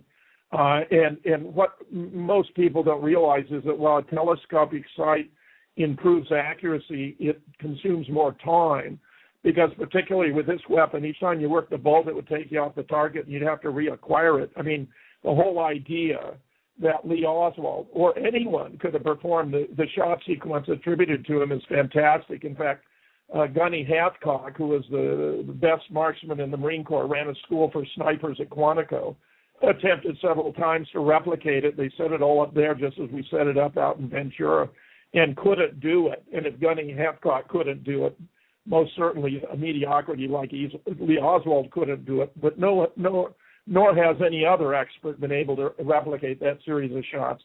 So we set it all up. Jesse had a far superior Mannlicher Carcano. He's qualified as an expert, so he's a far better shot. And I kept the time for each shot sequence. So he did 3 repetitions of 3 shots at a stationary target, remember now. These are bales of hay. And in those replications, he managed to score one hit. And none of his times were anywhere near what was supposed to be done in Dealey Plaza. I mean, the whole thing is ridiculous. I got to tell you, that was more information in that period of time than you could, folks. I hope you got all of that in. In fact, if you did not, please replay that because so much important information in there. Jim Fetzer is our guest. Jim, give out your websites, please. Yeah, actually, I have several. There's most of my recent articles, and there must be 60 or 70 by now, are on Veterans Today. And you go to, just do a search on Veterans Today, Jim Fetzer, you'll find those. I have a radio show of my own that now has in excess of 600 interviews. These are 2-hour interviews on complex, complicated topics at radiofetzer.blogspot.com. I also co-edit an advanced journal online for study of the death of JFK at assassinationresearch.com with John P. Costello, who's a PhD in physics, this time with an expertise in electromagnetism, who put together a marvelous visual tutorial on JFK. So that another site I should mention is assassinationscience.com, which is my first public issues website. But I would just mention, Doug, there are two easily accessible pieces that would help to sort all this out for those of your listeners who want more. There was a national conference held at the University of North Dakota where Theodore Sorensen was the keynote speaker. He, of course, had been Jack's speechwriter. And where I gave a presentation on the assassination and was introduced by Judge John Thunheim, who had served as the head of the Assassination Records Review Board, which was a 5-person civilian panel created by an act of Congress in the wake of the resurgence of interest in the assassination brought about by Oliver Stone's film, which George H.W. Bush, then president, adamantly opposed. He, of course, was a former head of the CIA. He refused to appoint the members after it passed over his opposition. And it was delayed, therefore, for 18 months, which basically gave a window of opportunity for the agencies to clean up their act, so that it required the Clinton administration to become organized and appoint the members. The only person who could overrule their decisions was the president, and they declassified 60,000 documents held by the CIA, the FBI, the Secret Service, the Office of Naval Intelligence turned out to be a black hole. I mean, they wouldn't be cooperative at all, and I think that's easily explainable because Oswald appears to have been recruited by ONI when he was at San Diego undergoing recruit training. And, of course, he would eventually be stationed at Atsugi, which was our most secure base in the American military, where he was a radar operator, and then did the pseudo-defection, which appears to have been at the behest of the CIA, to bring information to the Soviets so they would know the altitude at which the U-2s were flying across the country, mapping it inch by inch. The Soviets knew it was taking place but didn't know the altitude and therefore had been unable to shoot it down. The CIA, however, guaranteed that the next U-2 flight, very long before the summit meeting was supposed to take place between Eisenhower and Khrushchev, would come down because they shorted the fuel supply. It's L. Fletcher Prouty, who's the figure represented by Colonel X in Oliver Stone's film, explained in numerous places, but especially to his associate Leno Sanik, who has a show called Black Op Radio on Thursday nights at 8 o'clock on the internet, which you can find.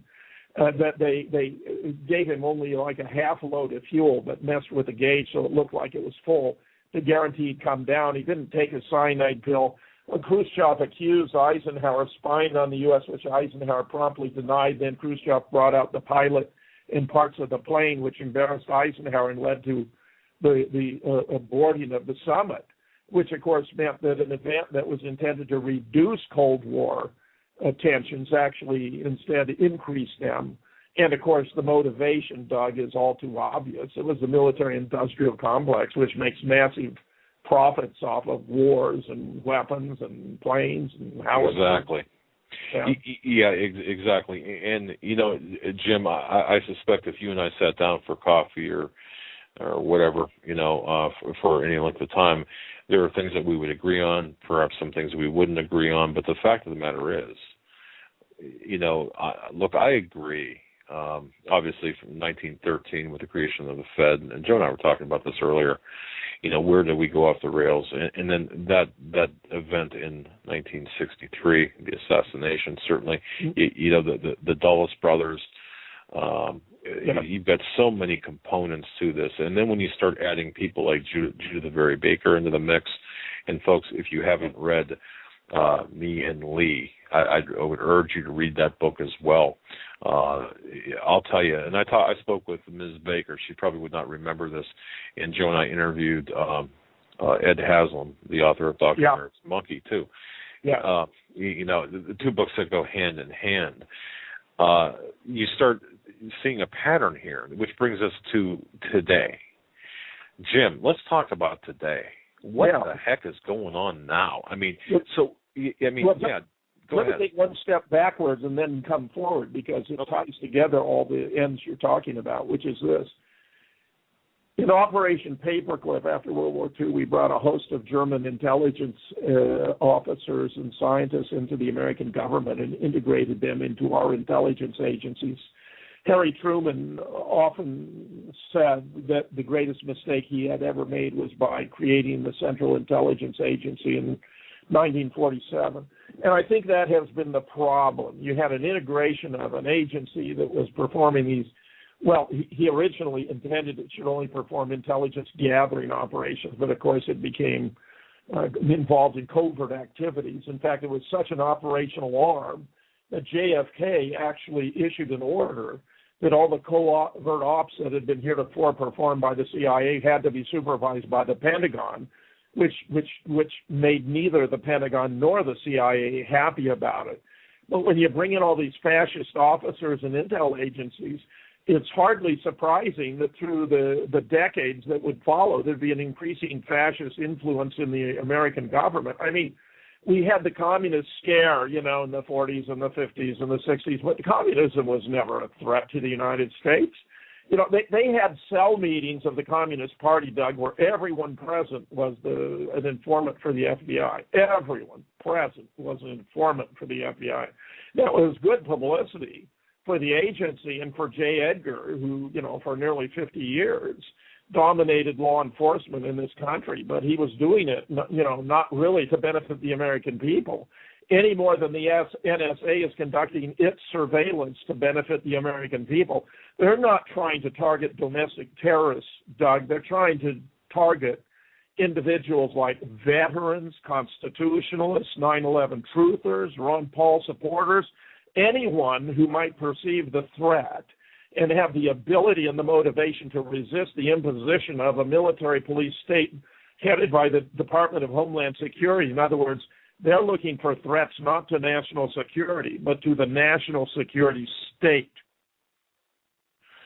And that's an important distinction because we have, so what you're saying now, I would respectfully disagree with you on the communist threat. However, I understand what you're saying there with respect to the magnification, perhaps, of the threat at certain times throughout history and what J. Edgar Hoover did, and I understand that. So, but that's fine.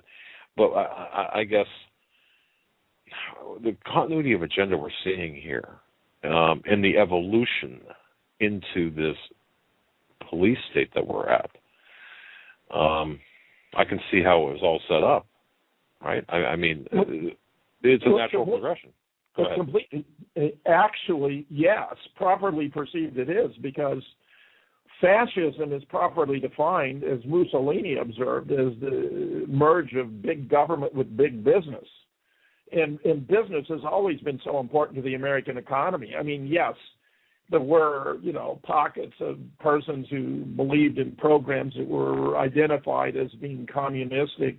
But really, if you take such programs as we have, that the government supports that benefits the middle class or the American worker, like Social Security, Medicare, Medicaid, workman's compensation, unemployment insurance, those are the programs that make capitalism remotely tolerable for the average working man or woman. I mean, I'm a retired university professor, and even though I had, a pension when I retired, if I did not have the benefit of Social Security, I couldn't make ends meet. And the idea that we have a party out there who wants to destroy the only programs that have actually benefited the American people is very, very bad. And when I say that, communism was never a threat, I mean just that we had owners and workers of mines that were striking miners. I mean, if you actually go back through the history of the labor union movement in this country, Doug, it is appalling. And there's absolutely no communist dimension to it. It was convenient to the owners to call these people communists because they were cutting into their profit margin. They wanted safer working conditions. They wanted a reasonable wage. They wanted not to have to work excessive conditions.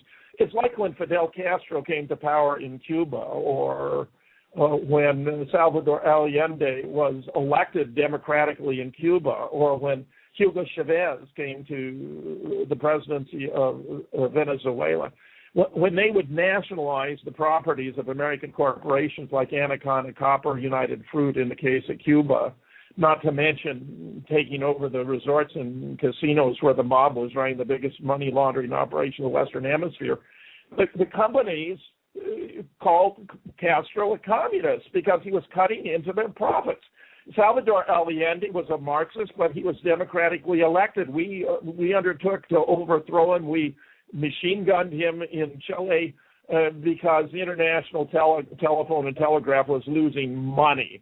And of course, when Cesar Chavez comes to the presidency of Venezuela, he nationalized the oil business in Venezuela. And of course, the oil companies are going to call him a communist. You stop and think about it, really, what was going on here. These were nationalist leaders. They were trying to improve their country. They weren't part of some international communist conspiracy any more than was Ho Chi Minh in Vietnam. That's another myth that we've been marketed for the sake of political expedience to justify the sacrifice of the young men and women of this country for the sake of capitalists who want to benefit. The only serious explanation I ever saw about why we were in Vietnam, Doug, was Walter Cronkite did a half-an-hour program. As I recall, it was in 1968. It was never rebroadcast, where he showed a map of the continental shelf off of Vietnam and explained, and he showed in the diagram where it had been subdivided by the great international oil companies. And that's the only reason I've ever been given that ever made any sense for why we were in Vietnam. The CIA, of course, became addicted to heroin, and now in relation to Afghanistan, the poppy trade, and has become the biggest drug dealing operation in the world today, which is why we continue to have this absurd war on drugs. It's a simple expedient of legalizing marijuana, which is a harmless drug. It is less damaging to the body than alcohol. It doesn't cause cirrhosis of the liver. Smoking, it doesn't induce lung cancer. I recall when Gary Trudeau showed a convention where Mr. J, representing a joint, and Mr. Butts, tobacco, had an encounter, and Mr. Butts was boasting that he was responsible for 250,000 lives lost the last year. And he asked Mr. J, who had to sheepishly admit not one, that marijuana wasn't responsible for a single death. And the idea that we should, be criminalizing and prosecuting and punishing to the tune of the taxpayer of about $100,000 per prisoner incarcerated because he prefers to smoke his high rather than drink it is, to me, a manifest absurdity. It's what keeps the Mexican drug cartels dominating Mexico. It's so dangerous to go down there today. I mean, even the Mexican army can't cope with the drug cartels because they have more money to buy more weapons and more mercenaries to use them. Yeah, Jim, no, I agree with you. The criminalization of in the way that they dish out jail time for marijuana use, filling the prisons to the point we have the most prisoners per capita as the freest country in the world is ridiculous. If we can, Joe, Joe, what else? Another angle of that is that they privatize the prison, so now they use these prisoners as cheap labor. They get pennies per hour for work, manufacturing all kinds of products in the prisons, and the American people don't know, just as the American people don't know that this NSA thing is not a government agency so much as it's outsourced to a bunch of private entities. That's how this guy Edward Snowden was able to gain access. He worked for a private company, Booz Allen, that gave him access to all kinds of information that you and I may have in the past naively assumed was only available to highly classified, compartmentalized American government intelligence agencies. It ain't so. Not only that, but the Israelis have really dominated American communications and security. They are everywhere. There's no item of information possessed by the American government about you or me or Doug that the Israelis do not possess. And I'm telling you, the threats here are immense. And anyone who thinks that they have nothing to hide and therefore they don't care if this surveillance is going on doesn't realize the dimensions here, the opportunities for their behavior to be shaped. I mean, this is the kind of thing that telemarketers would just love to know everything about you so they can figure out the right pitch to induce you to buy their product. But they can also be used to blackmail politicians and judges and anyone else. They just find out everything they've ever done, whether they ever had a girlfriend on the side, whether they ever watched porn, whether ever they did anything that might otherwise be regarded as relatively innocuous. They can use it to control you. I mean, remember, that's what J. Edgar was doing with politicians. He had sex dossiers on American politicians. Lyndon Johnson forced his way onto the ticket with JFK when they had no interest in having Lyndon on the ticket by threatening to reveal information that J. Edgar had given him, that Jack had had a dalliance with a beautiful woman who turned out to be an East German spy, that he was suffering from Addison's disease and therefore was not expected to live a long, healthy life, and that if he was not placed on the ticket and remained as a majority leader, then any legislative proposal sent down from the White House would be dead on arrival. Bobby and Jack were boxed in. Jack had already extended the invitation to Stuart Symington of Missouri and given him the night to sleep on. It was the only time of which I'm aware he ever had to rescind a political decision because they were being blackmailed. I mean, there's no end of mischief. And in turn, by the way, just as Edgar had sex dossiers on all the members of Congress, the mafia had a sex dossier on J. Edgar, including compromising photographs of him with his close personal friend Clyde Tolson. So not only was Edgar blackmailing Congress, but the mafia was blackmailing Edgar. Convoluted to the max. And you've got it right there, correct there. And absolutely. Joe, I know, Jim, we've got like a million, no, that's an exaggeration. We've got many, many questions, believe it or not, through email, through our chat feature, about your reference to JFK earlier. I don't mean to take you back, but Joe, go ahead. Yeah, one of the questions of the chat is the people who took out JFK. Can we identify those people, the real people, even behind the triggermen and maybe the triggermen? Yes. I mean, the short answer, I mean, let me do this in two stages. The short answer is we have more than 15 indications of Secret Service complicity in setting him up for the hit. I could go through that in great detail. Then he was taken out by a combination of the CIA, military, mafia, anti-Castro Cubans, and local law enforcement in Dealey Plaza. There actually were shooters at 6 different locations, and I have done a pretty good job of figuring out who they were, so I can also add that. But the fact is, it tied them all together in like a blood oath together by each of them having, one of their representatives as a shooter.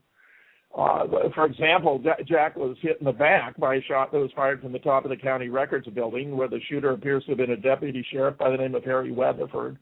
He used what appears to have been a .30-06 to fire a Mannlicher Carcano bullet using a plastic collar called a sabot, S-A-B-O-T.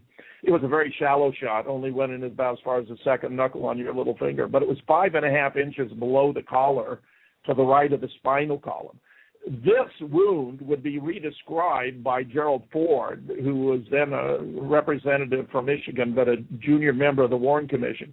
It would be shifted from his uppermost back, which was already an exaggeration, to the base of the back of the neck to facilitate the magic bullet theory, which turns out to not even be anatomically possible. The second shot was fired from an above-ground sewer opening halfway between the roadway and the top of the triple underpass. It was symmetrically constructed. There was one on each side by an expert, an Air Force expert by the name of Jack Lawrence, who went to work for a local dealership that provided the automobiles for the motorcade. And this has got to be the only presidential motorcade in history that consisted of a whole bunch of different makes and models and colors of automobiles, which was done deliberately so they'd know who was where in the motorcade. The shot that he went to work for him a couple days before, and after the assassination, he showed up all muddy and nauseated, vomiting, and then disappeared. He appeared to have made his way through the sewer system to get back to the dealership. Those were the 2 shots before the limousine was brought to a halt, where this figure known as the Cuban, extends his fist toward JFK from the opposite side by the Stemmons Freeway sign, which appears to have been a gesture to Greer to bring the limo to a halt, which I've already described. And then Jack was hit twice during that period of time, once in the back of the head by a shot that was fired from the Dow Tex. In fact, on that second or third floor, there's a window there from a broom closet that belonged to a uranium mining company that was owned by the CIA, where 3 shots were fired, which I believe were the only unsilenced shots, and they were fired with a Mannlicher Gargano to create the acoustical impression of 3 shots having been fired from the 6th floor, where in fact no shots were actually fired from that 6th floor of the book depository. But of these 3 shots fired from that broom closet by an anti-Castro Cuban by the name of Nestor Tony Escudero. And if you go down to Little Havana, there's a Freedom Park which has 2 statues. One is a statue to Jose Marti, who freed Cuba from Spanish domination, and the other is to Tony Escudero. And no one's ever heard of Tony, but if somebody's in the know and you ask, well, what's that statue doing there? Then someone might turn to you and say, well, he took care of business. One of these shots missed and it hit the curbing and injured the distant bystander, James Tague. Another missed and hit the chrome strip above the windshield. The third hit JFK in the back of the head. He fell forward. Jackie eased him back up and was looking him right in the face when he was hit in the right temple by a shot fired from the north end of that triple underpass, above ground sewer opening there. That was a frangible or exploding bullet, set up shock waves that blew about half his brains out the back of his head, his already weakened cranium to the left rear with such force that when they impacted with a motorcycle patrolman Bobby Hargis riding to the left rear, he initially thought he himself had been shot. There were other shots fired from the west side of the book depository at the person they thought was Ralph Yarborough. He was the liberal Texas nemesis of Lyndon Johnson, who had been, of course, the conservative senator before he was elected to the vice presidency. And he and Jack had a huge argument that morning where Lyndon wanted to get Yarborough into the vehicle in lieu of Connolly, who was his close friend and confidant and who had been involved in many scams and so forth. But the fact is that Jack overruled him on the ground that the chief executive of the state ought to ride with the chief executive of the United States. But there wasn't enough time to let the shooters know. So, this person appears to have been Malcolm Mack Wallace, whose fingerprint, by the way, was actually found in one of the boxes for the arrangement that was made to create the impression of there having been a sniper's lair there. He killed a dozen or more people for Lyndon, including one of his own sisters. And then additionally, there was a figure captured in a famous photograph taken by a woman by the name of Mary Mormon, who is also on the opposite side facing the grassy knoll, who's come to be known as Badge Man. He was wearing a Dallas police uniform and who turns out to appear to have been Roscoe White, who not only worked for the Dallas Police Department but also had ties to the CIA. By the way, the shooter who fired from that other above-ground sewer opening that hit Jack in the right temple appears to have been Frank Sturgis, who was very connected with the mob. He was also involved with the anti-Castro movement and the whole Bay of Pigs thing, who, when he was arrested in New York by a Gold Shield detective by the name of Jim Rothstein, because they had the tip that he was coming to assassinate Marita Lorenz, so she could not testify before the House Select Committee, where the CIA had hired her to assassinate Fidel. She had not done that, but she had been a mistress of Fidel. He had come to New York to murder her, but instead he was intercepted, and Rothstein apprehended him. It was rather dramatic as it all happened. I talked to him about this to confirm the details. And Sturgis and he had a conversation about the assassination, and he admitted that he had shot JFK. I know from another source that he also had said he was aiming for JFK's eye, which was a kind of a standard mob technique, but that JFK had moved slightly so he'd hit the right temple instead. So you got to look at it. We're talking about, Lyndon apparently had a shoot-off to see who was the best marksman in the American military or in early 1963 held in San Antonio. We know from a couple of Texas Rangers who were invited to participate. I believe that's how Jack Lawrence was selected. But notice that you got a representative of the military representing the Joint Chiefs. You got the CIA guy, Frank Sturgis, who was he was also tied to the mob, so he could be referred to as the mob guy. You got the Dallas cop, who also was working for the CIA. You got Lyndon Johnson's personal hitman. You got the anti-Castro Cuban. You got this Dallas deputy sheriff. I'm telling you, this was done in this intricate way so they'd all be tied in together. So if one talked, it would be revealing of the whole. And then the Secret Service finally, after Jack was dead, and actually William Greer sits there watching JFK have his brains blown out before he turns around and accelerates to Parkland Hospital. When passengers, bystanders there notice this through and through hole in the windshield, because the shot to the throat passed through the windshield, which it turns out, we've got a guy named Jim Lewis who has been going through the South and firing high-velocity weapons through the windshields of junk cars to see if he could hit a dummy in the back seat. He's not only been able to do that, but he's discovered that it makes a small white spiral nebula with a dark hole in the center, just as you can actually see in the very famous photograph taken by James Ike Alchins, where you're looking at the Daltex in the background and the book depository, and there is the limo in the foreground. Jack's actually already clutching his throat. But if you look where his left ear would be, if his left ear were visible, you can see the small white spiral nebula with a dark hole in the center. In some copies of the film, they've whited out the dark hole in the center, but in others, it's clearly visible. And I'll give a couple of places where you can go to verify, what I'm saying here, with the exception of the more specific identification of the shooters. So that's even, I think, maybe in one of the sources I'll give you momentarily. When bystanders observed this through and through hole, and one, as I recall, police officer actually stuck a pencil through it. They moved the limousine so it could no longer be observed. Actually, when they first got there, a Secret Service agent got a bucket of water and a sponge and started washing blood and brains out of the limousine. In fact, it would be sent back to Ford Motor Company. Remember, this is a crime scene on wheels, stripped down to bare metal, and the windshield would be replaced.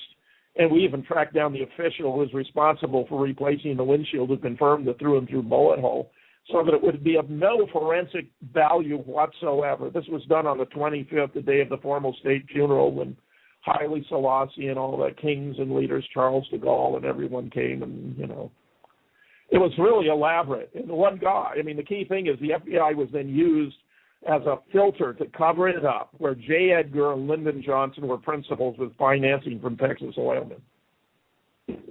Man, I'll tell you something, Jim. It's not like you don't know your stuff. Holy cow. Folks, I hope you got a very good understanding of that, because it is so important what Jim said. Having studied this myself, and Joe and I interviewing numerous people about the JFK assassination, I think he's absolutely correct. Let me kick in a couple sources where people can go. I mentioned that conference at North Dakota where Judge Thunheim, who wound up chairing the Assassination Records Review Board, introduced me. You can find my presentation, which was turned into a chapter of a book from the conference, under the title Dealey Plaza Revisited, What Happened to JFK. So if you just do a search on Dealey Plaza Revisited, What Happened to JFK, you can download the whole chapter. And then you have, I give you the evidence. I show you the photographs, the diagrams, what have you, and explain their meaning. And that's a really marvelous introduction to the assassination. And then a couple of years ago, I gave a lecture here at the University of Wisconsin-Madison, where I now reside, entitled What Happened to JFK and Why It Matters Today, on the 22nd of November, 2011. And you can find that as a YouTube at a couple of places. So I say, those will give you a recap and catalog of most of what I reviewed.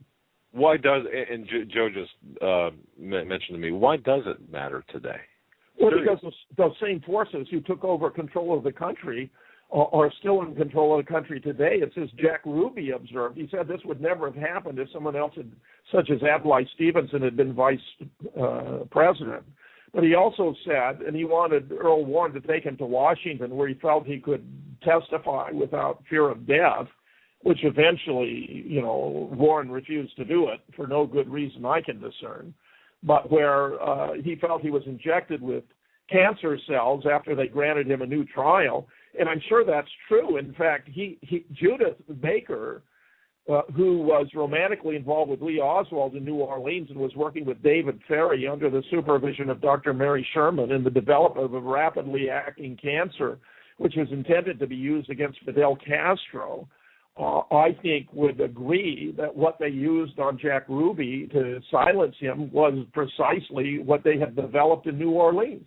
In fact, what led to a falling out between Judith and Dr. Alton Ochsner, who was a very powerful figure, not only in cancer, but in the American Medical Association, of which, as I recall, he was even president, was because they went to test this on an unknowing prisoner in Louisiana, and recognizing that was unethical because they had not obtained informed consent. They had not let him know what he was going to be used as a guinea pig for.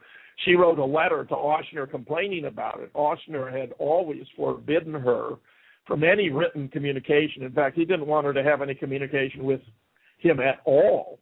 And when she did that, he basically terminated his relationship with her, and although he lured her up there on the promise of getting her into medical school, and, you know, as a super student, I think she was going to skip over an undergraduate degree. Instead, he just turned on her and rejected her, and after that, she was on her own. And, of course, we know what happened to Lee after he returned to Dallas from New Orleans. He got a job in the Book Depository just weeks before. I mean, they actually changed the motorcade route. 4 days before, Connolly appears to have faked a phone call to Kenny O'Donnell at White House to get permission to change from the trademark, the Women's Forum, which was a wonderful, secure location for the president to speak that had been cleared by the Secret Service, to the trademark, which was loaded with balconies, exits, and entrances, very unsafe. I believe that was Plan B. If they hadn't got him in Dallas, they were going to get him at the trademark, and then if they didn't get him at the trademark, they were going to get him on the Lyndon Johnson Ranch that night, where he was supposed to stay overnight. The least desirable situation, of course, but in fact, it would, you know, he wasn't going to live past 22 November. I mean, that was for sure. Yeah. That's like inviting you or I or Joe or, you know, to stay at the NSA Hampton or something, you know. Well, but the fact of the matter, Doug, see, I mean, Joe asked a good question, but it's these same forces. I mean, now every president knows that he's expendable. So, you know, if he doesn't do what the wheeler dealers want him to do, and it's got a lot to do, Eisenhower warned us about the growing accumulation of influence, sought or unsought, by the military-industrial complex. Well, it has not gone away. I mean, the NSA is the very apex of the military-industrial complex. And that the NSA is spying on all of us is not only a gross violation of the Fourth Amendment, it appears to be illegal even under the secret court that is supposed to issue these secret rulings. In a democracy, you're not supposed to have any secrets like this. Every law is supposed to be public, every judicial proceeding, but that's not the way it's done. But Snowden has documents that show that even the secret court, the FISA court, has ruled that this unqualified surveillance is illegal under the Constitution. So, you know, it's ironic that the NSA is accusing Snowden of some kind of espionage or spying when it's the NSA that's spying. And what we have is just a blatant example of the fallacy of the ad hominem attack, attacking the messenger instead of the message. The message is so frightening. It's so serious that if the American people understood it, they would be outraged. So they're using every asset they have in the media, on television, everywhere they can, newspapers, all of which are infiltrated by the CIA, as William Colby told us. The CIA owns everyone of significance in the major media. Well, you better believe it, because it's true. Well, I'll tell you something, Jim. We are in trouble. And I think you feel like I do, like Joe does, like our audience does, that time is short, the stakes are high. And at stake, of course, is our freedom. By the way, you mentioned Eisenhower. I came across a quote today attributed to Eisenhower where he said, if you want total security, go to prison. There you're fed, clothed, given medical care, and so on. The only thing lacking is freedom. And, you know, boy, doesn't that speak to where we're at today? I mean, well, it does. In fact, I think the master plan, the Israelis run the world's largest concentration camp in Gaza. The plan is to turn the United States into a super large Gaza. That's really what's going on here. And they sent all the manufacturing abroad. I mean, Even Paul Craig Roberts, perhaps our country's leading public intellectual, who was a deputy secretary of the Treasury under Ronald Reagan, tried to convince the leaders of industry that by sending all these jobs abroad, they would enhance short-term profits, but at the expense of their long-term benefit, because if you deplete the middle class and it doesn't have the discretionary funds to buy the expensive cars, the stereos, the TVs, and all that, then who's going to buy, all the items that keep your profits rolling?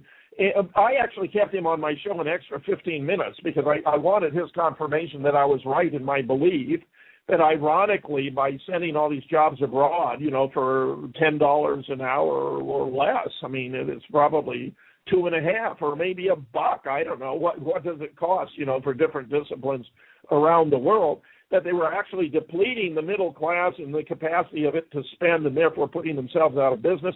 And he told me emphatically that he had tried to convince the directors of those corporations at that point for years, and none of them would listen to him. Interesting. Well, okay, boy, we can go in in several different directions. I'm just interested, Jim, in what's your.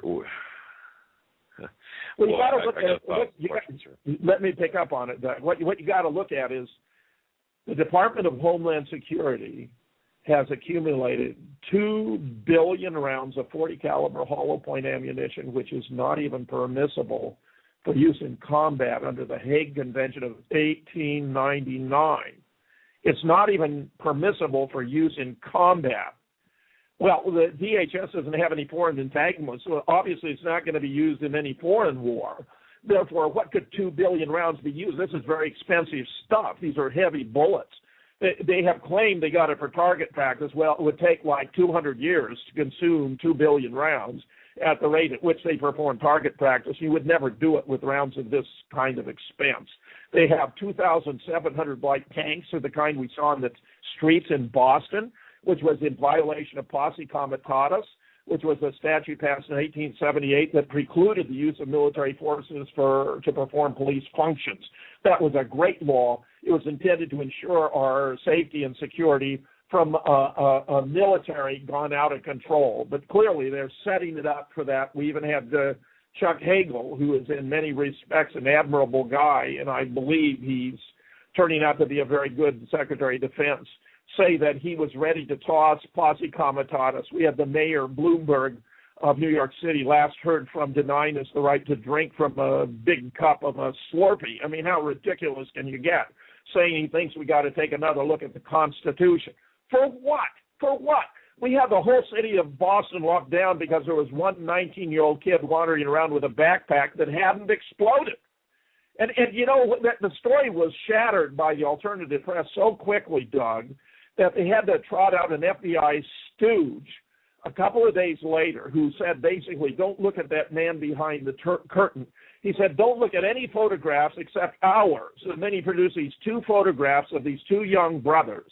And he asked for the public's help in their identification, which was a gross deception because they'd had these guys under surveillance for 5 years. They already knew who they were. I mean, it doesn't get any more blatant than that. If the American people can't put 2 and 2 together, and then they had the staged victims, this guy who allegedly had his legs just blown off, but he's not writhing in pain, just as Stella Tremblay, whom I nominated for Man of the Year because she was the only one who had to speak that truth, that he wasn't writhing in agony. There wasn't blood spurting out of his missing limb.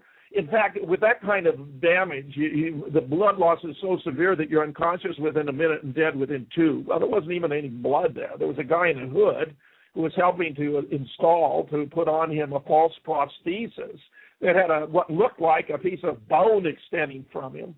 But he should have been unconscious. Then they put him in a wheelchair, which is the last thing you do with somebody suffering from a wound like this because gravity pulls the blood out of the leg.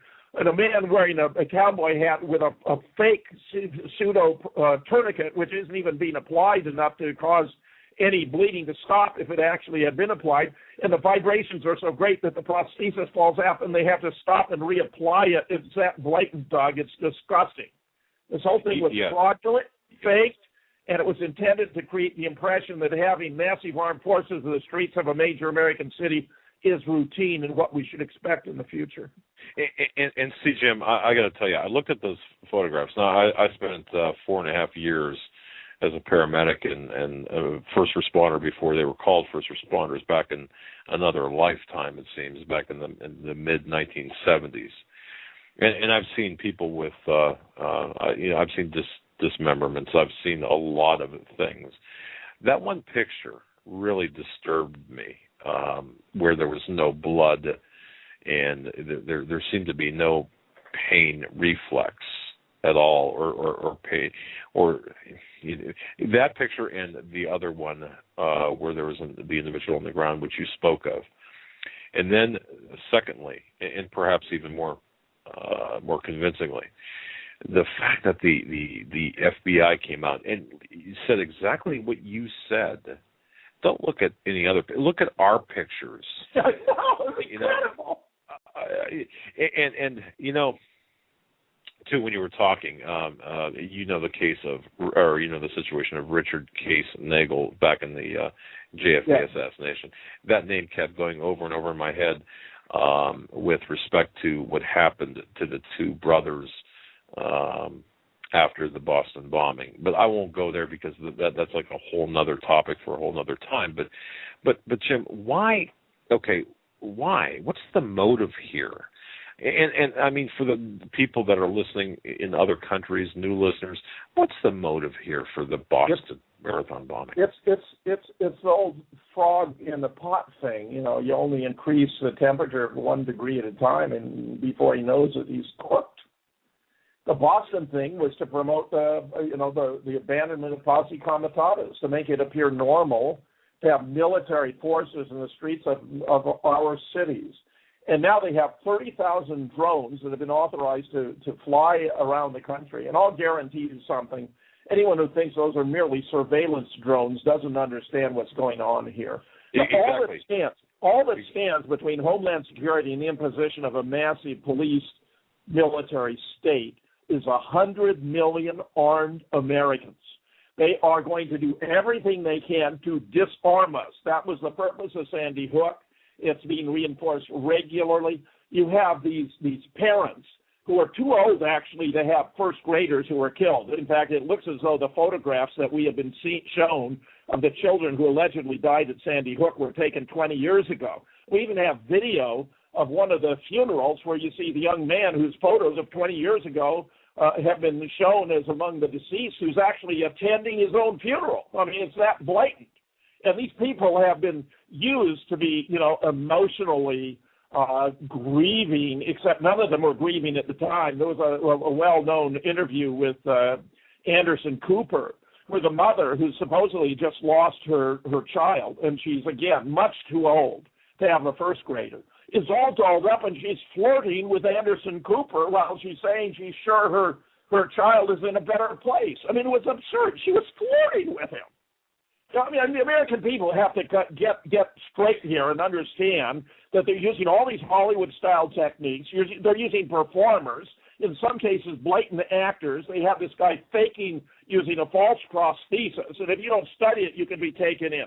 Most Americans, sad to say, have been taken in.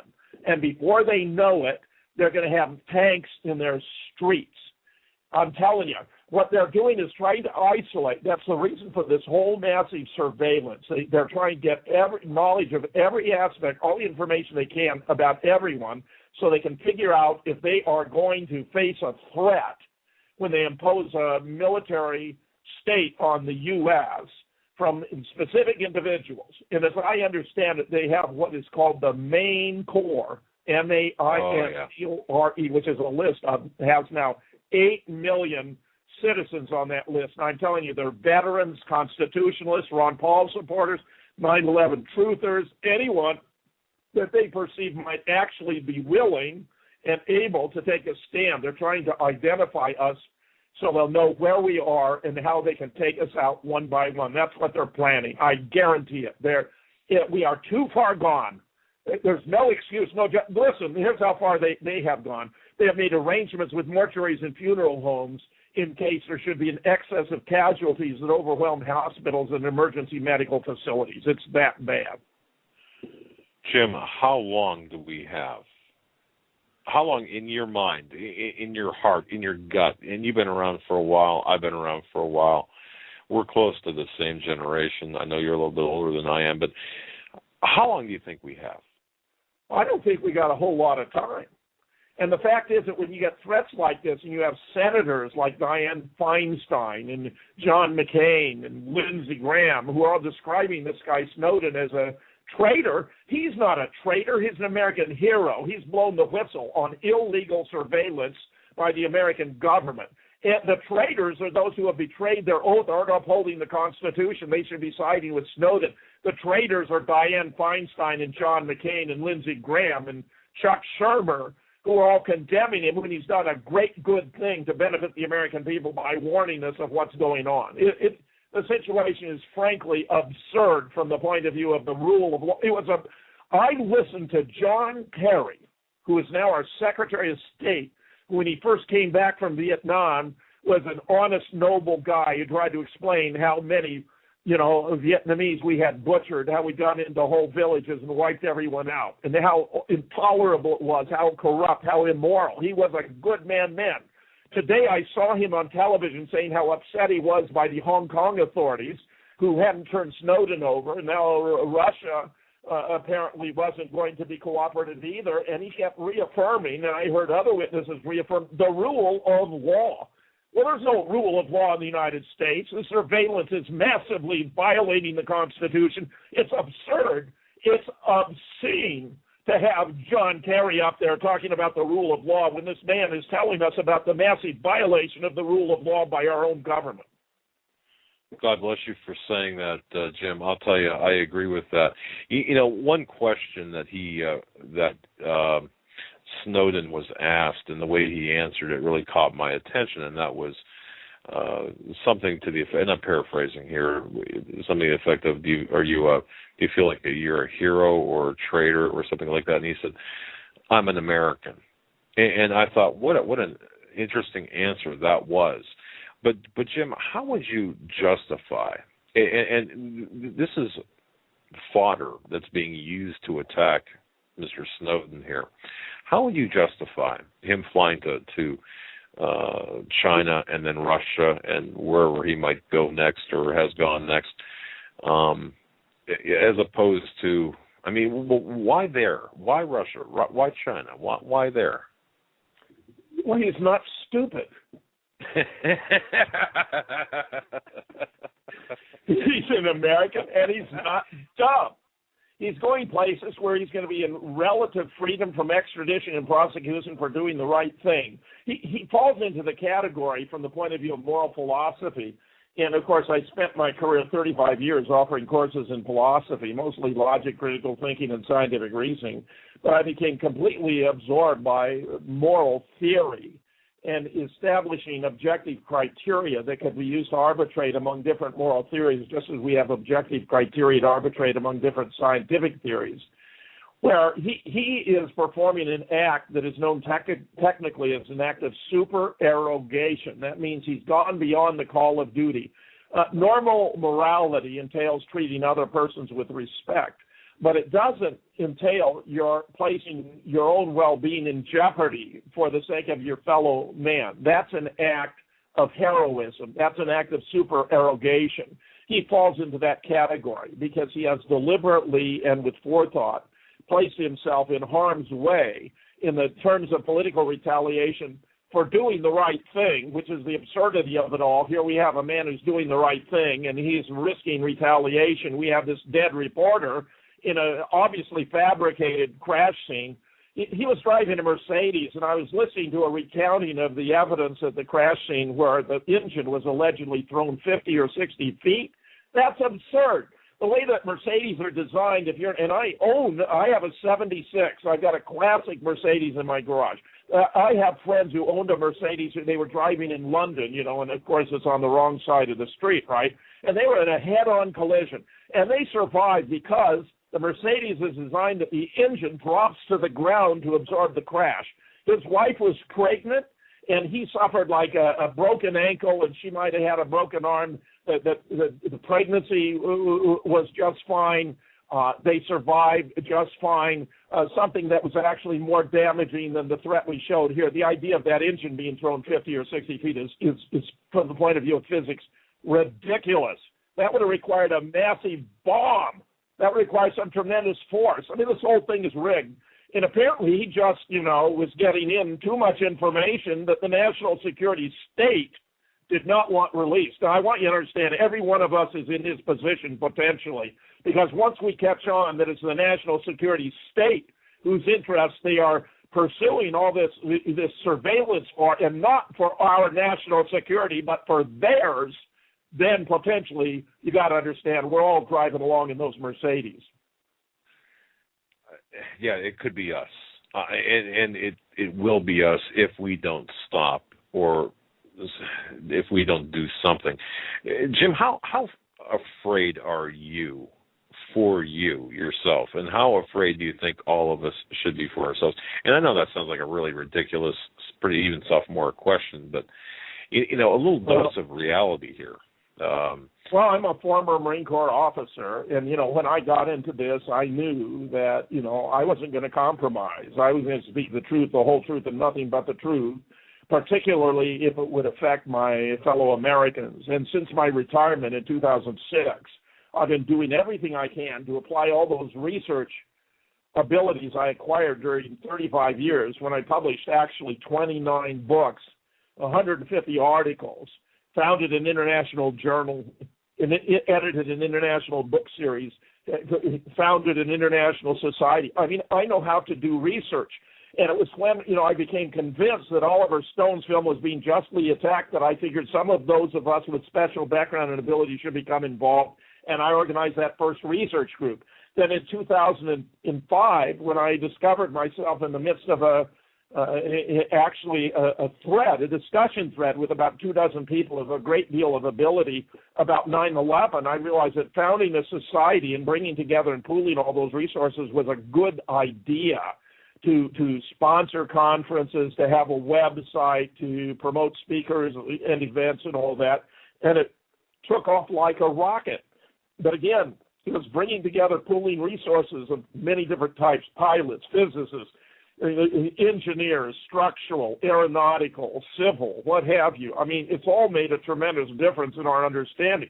Now, I know that I am very high on their list. I mean, how could I not be? It's very rare to have somebody who has the kind of intellectual background and research abilities that I possess who is doing the sort of thing that I am doing. Frankly, most faculty stay away from controversial subjects because what they fear most is embarrassment. They don't want to be embarrassed. They don't want their students to ask a question they can't answer. They don't want to be put on the spot. They don't want to go out on a limb. I was among the only faculty I ever knew who understood what tenure was for, which is like a form of permanent employment, provided you don't violate, the law or, maintain proper conduct. But you're entitled to, and you're positioned to address complex, controversial issues that confront society for the betterment of society. Practically no one does that. We got one guy down at Florida Atlantic University by the name of James Tracy who's done a lot about Sandy Hook and the Boston bombing, and he's been pilloried. People are calling for him to be fired. But these are precisely the kind of people we should be admiring and commending. It's just like Edward Snowden. He deserves a commendation, not prosecution. Well, boy, okay. And again, you said a mouthful here. People are very polarized over Snowden, but I believe that's an intentional polarization, a method of divisiveness. Doug, I tell you, it's because they haven't understood. They haven't seen through right the smoke screen. A friend of mine referred to it as the snow job. The snow job is the claim that this massive surveillance is for our benefit. It is not for our benefit. It is for their benefit. It is for the benefit of the national security state. It has nothing to do with the nation's security. As I've already explained, there are virtually no domestic terrorists in the United States, period. And yet you haven't heard that from ABC, NBC, CBS, MSNBC, CNN, they haven't reported what the subcommittee of the Senate Committee on Homeland Security and Intelligence reported on 3 October 2012. It should have been on the front page of every newspaper. 680 fusion center reports. No indications of domestic terrorism. None. Not one. Nada. Zilch. Zilch. Well, not unless you're a constitutionalist, Rand Paul supporter, or have a anti-Obama bumper sticker, or I shouldn't say anti-Obama, well, that too, but or anti-government, anti-IRS. That's going to put you on the list. You know, they say if you carry a copy of the Constitution with you, you're a potential terrorist. Yeah, well. Now, what could be more telling? That this has nothing to do with our nation's security. It has everything to do with the national security state, and that is not the same thing. That's right. When Osama bin Laden was first confronted and questioned about 9/11, he explained that it was contrary to the tenets of Islam to murder innocent women and children, and that while he had been upset by the positioning of military forces in Saudi Arabia, the home of Mecca and Medina, the two most holy sites in Islam, that he had nothing to do with 9/11, and that it appeared that there was a government within the government that wanted to cast blame on Muslims for its own political purposes. And the same observation about a government within the government was made by no less an authority than Bill Clinton, who said there's a government within the government and I don't control it. And what he's talking about, what Edward Snowden has exposed, is that government within the government, the core of which is divided between the NSA and the Homeland Security. Those are two sides of the same coin. How do you see this playing out, Jim? Okay, you've got, look, the NDAA, you got all the legislation, the resources, the manpower, the bullets, the guns, the personnel, the legislation, everything's laid out for a total takeover of the people of this country through martial law. How do you see this ending? Well, it may have a very bad ending. You know, even Thomas Jefferson observed that we may need a revolution every 20 years or so just to keep things clean. And, you know, this has many parallels to the French Revolution. Because in the French Revolution, it occurred because the rich were getting richer, the poor were getting poorer, and eventually it reached a point where there was a massive overthrow of the government, and they were off with their heads. Now, the fact is, yes, you have a very strong concentration of weaponry in the DHS, but I do not believe that there's going to be unanimity on the part of the American Armed Forces to undertake a military operation against the American people. I think you're likely to get a fragmentation, maybe close to a split of half and half within the military itself.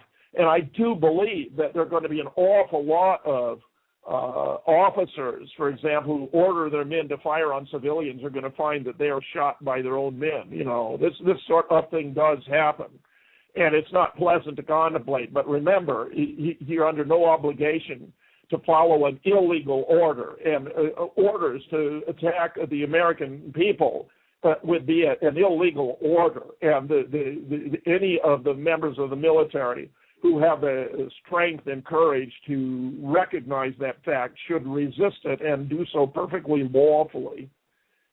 Well, but I'm telling you, it could be a big mess. I don't deny that. I have said on more than one occasion that when they come for our guns, the time has come to use them. Alexander Solzhenitsyn, in his Gulag Archipelago, observed that the great mistake they made and wound up being incarcerated and sent off into, Siberia forever, was not resisting in the beginning. And I think anyone who was involved with the Nazi domination of other countries and all that would say the same thing. The Warsaw Ghetto stands as a monument, I think, to heroism and dedication by a resistance movement. We have to be prepared to resist. I have a friend who's been telling me stories for months now about how since Sandy Hook, at least 1 million Americans have gone up to buy firearms that had never bought them before. How they're going to a sporting goods store, and you'll see a little old lady learning to operate a pump-action shotgun, and he's never seen it before. And, he'll ask her what she's doing, and she'll just say, when they come, I'm going to be ready. This is astounding, but it may be this is what it takes. Jim, I've been really wrestling with this. Our audience has been wrestling with this. And we've got a pretty large audience, and I've heard from so many. They've asked, will they come for our guns? In other words, like they did, much like after Hurricane Katrina or during that time, or will something, for example, the ammunition purchase, is that a backdoor gun control? How do you see this playing out?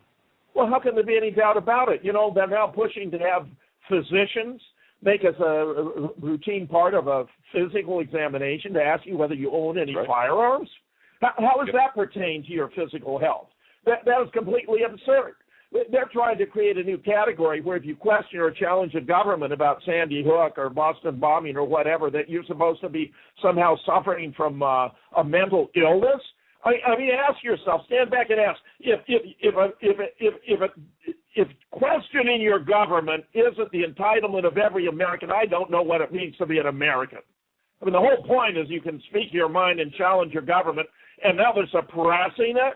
They want physicians to ask you whether you own guns.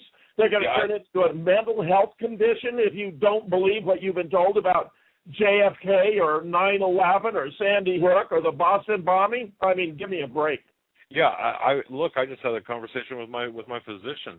He called me the other day, and he's a friend of mine, and he said on the new forms they got. Now this was done once before, it stopped, and then it's back.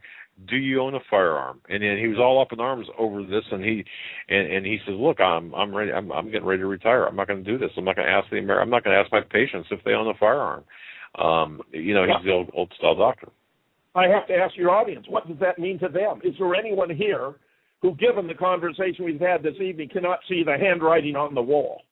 We are in a pre-Nazi Germany state in the United States of America now. 9/11 was our Reichstag fire. It was a justification for the Patriot Act that began gutting all of the major amendments of the Constitution. It was furthered by the NDAA for 2012, which Barack Obama signed. I was a believer. I thought his background in the law at Harvard and having taught constitutional law at the University of Chicago made him the perfect person to set this country back on a firm constitutional footing. I was wrong. Wow. Jim, have you heard of have you seen the insider threat program that Obama is using to crack down on leaks, saying that the leaks to the media are equal to espionage? Well, just ask yourself about that. The leakers are performing acts of supererogation. They're doing so out of concern for the welfare of other Americans. Think about what they're leaking and how can Obama is turning into a plumber. He's trying to fix the leaks, but the leaks are beneficial to the people. They're harmful to the national security state. You've heard too much rubbish, too much propaganda about these leakers threatening our national security. It's rubbish. They aren't threatening our national security. There is no serious threat to our national security. Even the subcommittee of the Committee on Homeland Security established that already. That's a fact. What they are a threat to is the national security state. I love it. I have a friend who is, and I believe you might have addressed this, Jim, in one of your writings or referenced it. I'm not sure, but I do have someone within DHS who wants to do whatever he can to throw some monkey wrenches into the cogs of this out-of-control government. But look, without getting into detail, I do know that inside his car there was a note, essentially, and I'm paraphrasing, keep talking and you can watch your wife being raped and your daughter being raped and killed. In an effort to silence him. And he, during our last conversation, he said, this will be our last conversation. Now, who do you think's on the right side there, Doug? Does anyone in your audience have any doubt who's on the right side? The guy who's talking or the man who's threatening to rape and murder his wife and daughters? Who do you think's on the right side there? Who's standing up for principle? Who's standing up for the Constitution? Who's standing up for the United States of America? Exactly, my friend. And that's why I love your passion and your fire and zeal for the truth, because if we don't see, now, Jim, what do we do? Okay, that's the other question that people are going to ask. What do we do? Buy weapons, buy ammunition, stockpile about 2 months' worth of food that you could live on. Don't forget water. They're doing all kinds of things to subvert us. I mean, you know, I used to think all those complaints about fluoride in the water were just some bizarre, wacko, right-wing idea. Fluoride is a poison. Fluoride is an industrial waste. Fluoride can kill you. Yeah, I used to think that all that was just rubbish myself. And it took me a long time. I'm a rough cell. It took me a long time to wake up. I believed in after 9/11, I just wanted to bomb anybody, anything that moved. I was so angry. And, you know, you get sucked up into that patriotism, that false sense of patriotism, until you find out you've been lied to. And when you find out and then you find out everything has been a lie for so many years. Yes. Oh, man. And I'll tell you, when that hits you, wow. History really is a pack of lies, the living play on the dead. And if you don't study it, if you don't look at the evidence, you'll never know. If you don't listen to shows like this, if you don't do some research, if you don't actively exercise your mind and use the resources available to you, you'll never know. Exactly. And I think you said quite a bit with respect to, you know, what to do. Because I do see things breaking down to the point where, you know, weapon or ammunition will be, if you're not using it, you're going to be bartering it. And we don't have much time.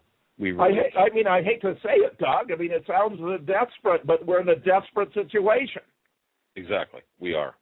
And if you're not prepared, you're going to be one of the long list of, you know, bystanders, while those who have the courage to stand up for you are taken away and led to the slaughter. And believe me, you know, your life as a slave is the future before you. Well, okay. I agree with the Vermont slogan, live free or die. Exactly. But how many Vermonters are doing that? Or it doesn't take a very large percentage to tell the honest truth. I mean, they got a list of 8 million. That's probably a pretty good list because they've done a very thorough job, okay? I'm telling you.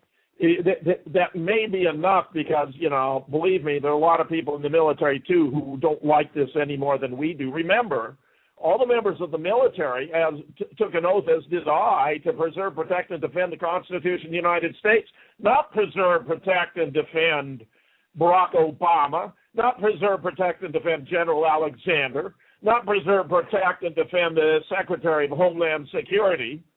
I mean, give me a break. We're talking about the rule of law, and that's why it's so absurd for John Kerry to be talking about the failure to uphold the rule of law, which is what the United States has been doing for a very long time. The American government has been violating the rule of law, violating the Constitution, and not being held to account. My God, we had 99 senators to 0 vote to provide military, diplomatic, and economic support to Israel should Israel decide that it was in its self-defense interest to attack Iran for a non-existent nuclear weapons program. In 2007, all 16 of our intel agencies converged in the conclusion Iran is not pursuing nuclear weapons. They reaffirmed that conclusion in 2011. We are. This would be a gross violation of international law. That was not passed saying it's got to be done in accordance with international law, because international law wouldn't allow it. International law says a country can't attack another country without the permission of the Security Council unless it poses an imminent threat. Well, there's no imminent threat. Iran hasn't attacked any other country for 300 years. Iran has signed the Non-Proliferation Treaty. Iran has allowed inspectors. Israel has 200 to 600 of these little beauties. Israel has not signed the Non-Proliferation Treaty. Israel has not allowed inspectors. The whole 9/11, in terms of foreign policy, was intended to promote the destruction of the modern, sophisticated Arab states, which posed a counterbalance to the influence and domination of the Middle East by Israel. Israel was profoundly involved in 9/11, as were the neocons in the Department of Defense. Dick Cheney, Donald Rumsfeld, Donald Feith, Paul Wolfowitz, Richard Pearl, William Kristol, and Charles Krotheimer aiding and abetting them. General Richard Myers, Rudy Giuliani, Larry Silverstein, those were some of the principals involved in the execution of 9/11. And believe me, what was going on there was a very, very bad deal for the American people, but a very good deal for the national security state. You know what, Jim? We could keep you on for 5 hours straight and just have a great time. We're short on time for tonight's program. In fact, we blew through the top of the hour break. You were so passionate. Of course, I'll get the emails about that later. But here's my question to you. In closing, and this I've got about 10 or 12 emails from listeners wanting to know what you believe happened on 9/11. And if you can do it in the remaining 10 minutes we've got left, what do you believe happened on 9/11? I mean, who was behind it? It was a fabricated attack.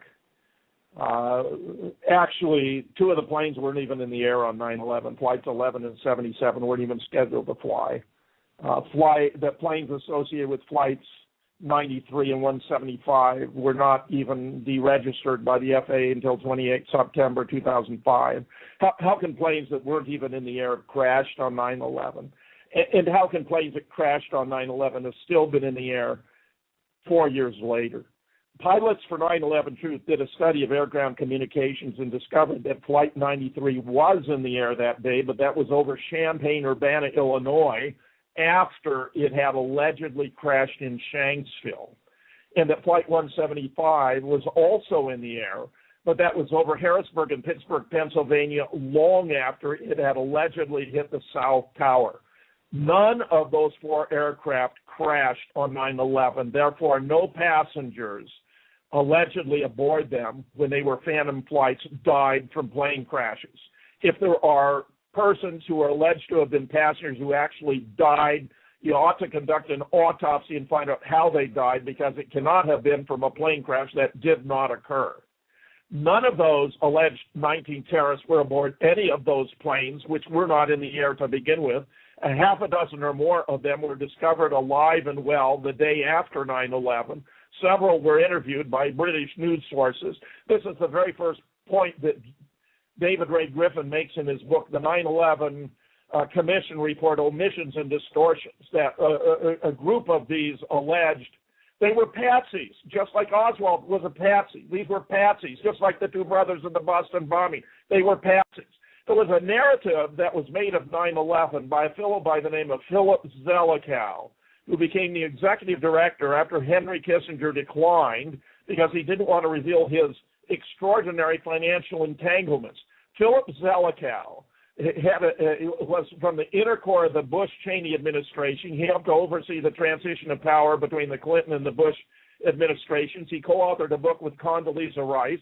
His area of academic specialization before he entered government was the creation and maintenance of public myths, MYTHS. I believe that the 9/11 Commission Report was written, probably outlined even in advance of 9/11, to have a blueprint for all the elements they wanted to put together. The phony terrorists, the phony phone calls, the phony crash sites. No plane crashed in Shanksville. No plane hit the Pentagon, although one appears to have flown toward it and then swept over it as an explosion took place. I even have a friend who had a trucker buddy who was in front of the Pentagon at the time, who happened to watch as this plane flew toward the building and then swerved over it as an explosion went off. The official trajectory of a plane flying low to the ground at over 500 miles an hour and hitting a bunch of lampposts isn't even aerodynamically possible. I discussed this with aeronautical engineers.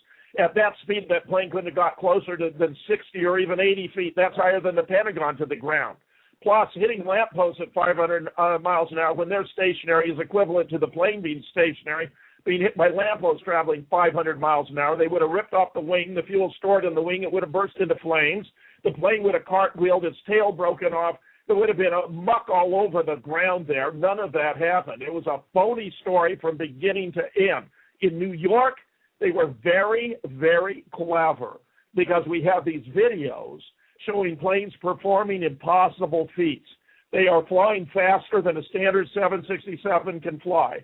In the Flight 175, the footage has been estimated at 560 miles an hour.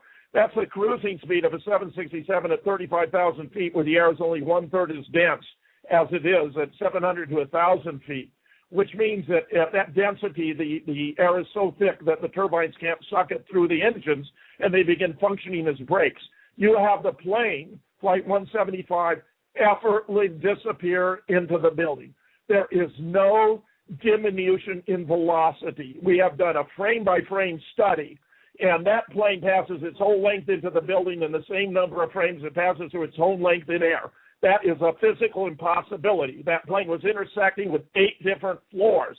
Each of those floors consisted of a steel truss connected at one end to the core columns, at the other to the external steel support columns filled with 4 to 8 inches of concrete, and there were 8 of them.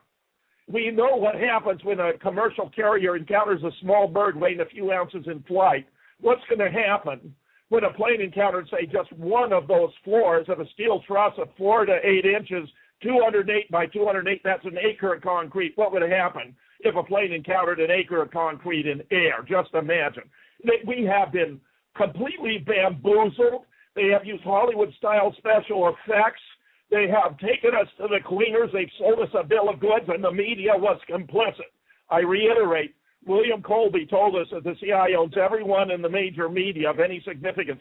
You have to take him at his word. Here's another illustration of Hollywood-style special effects.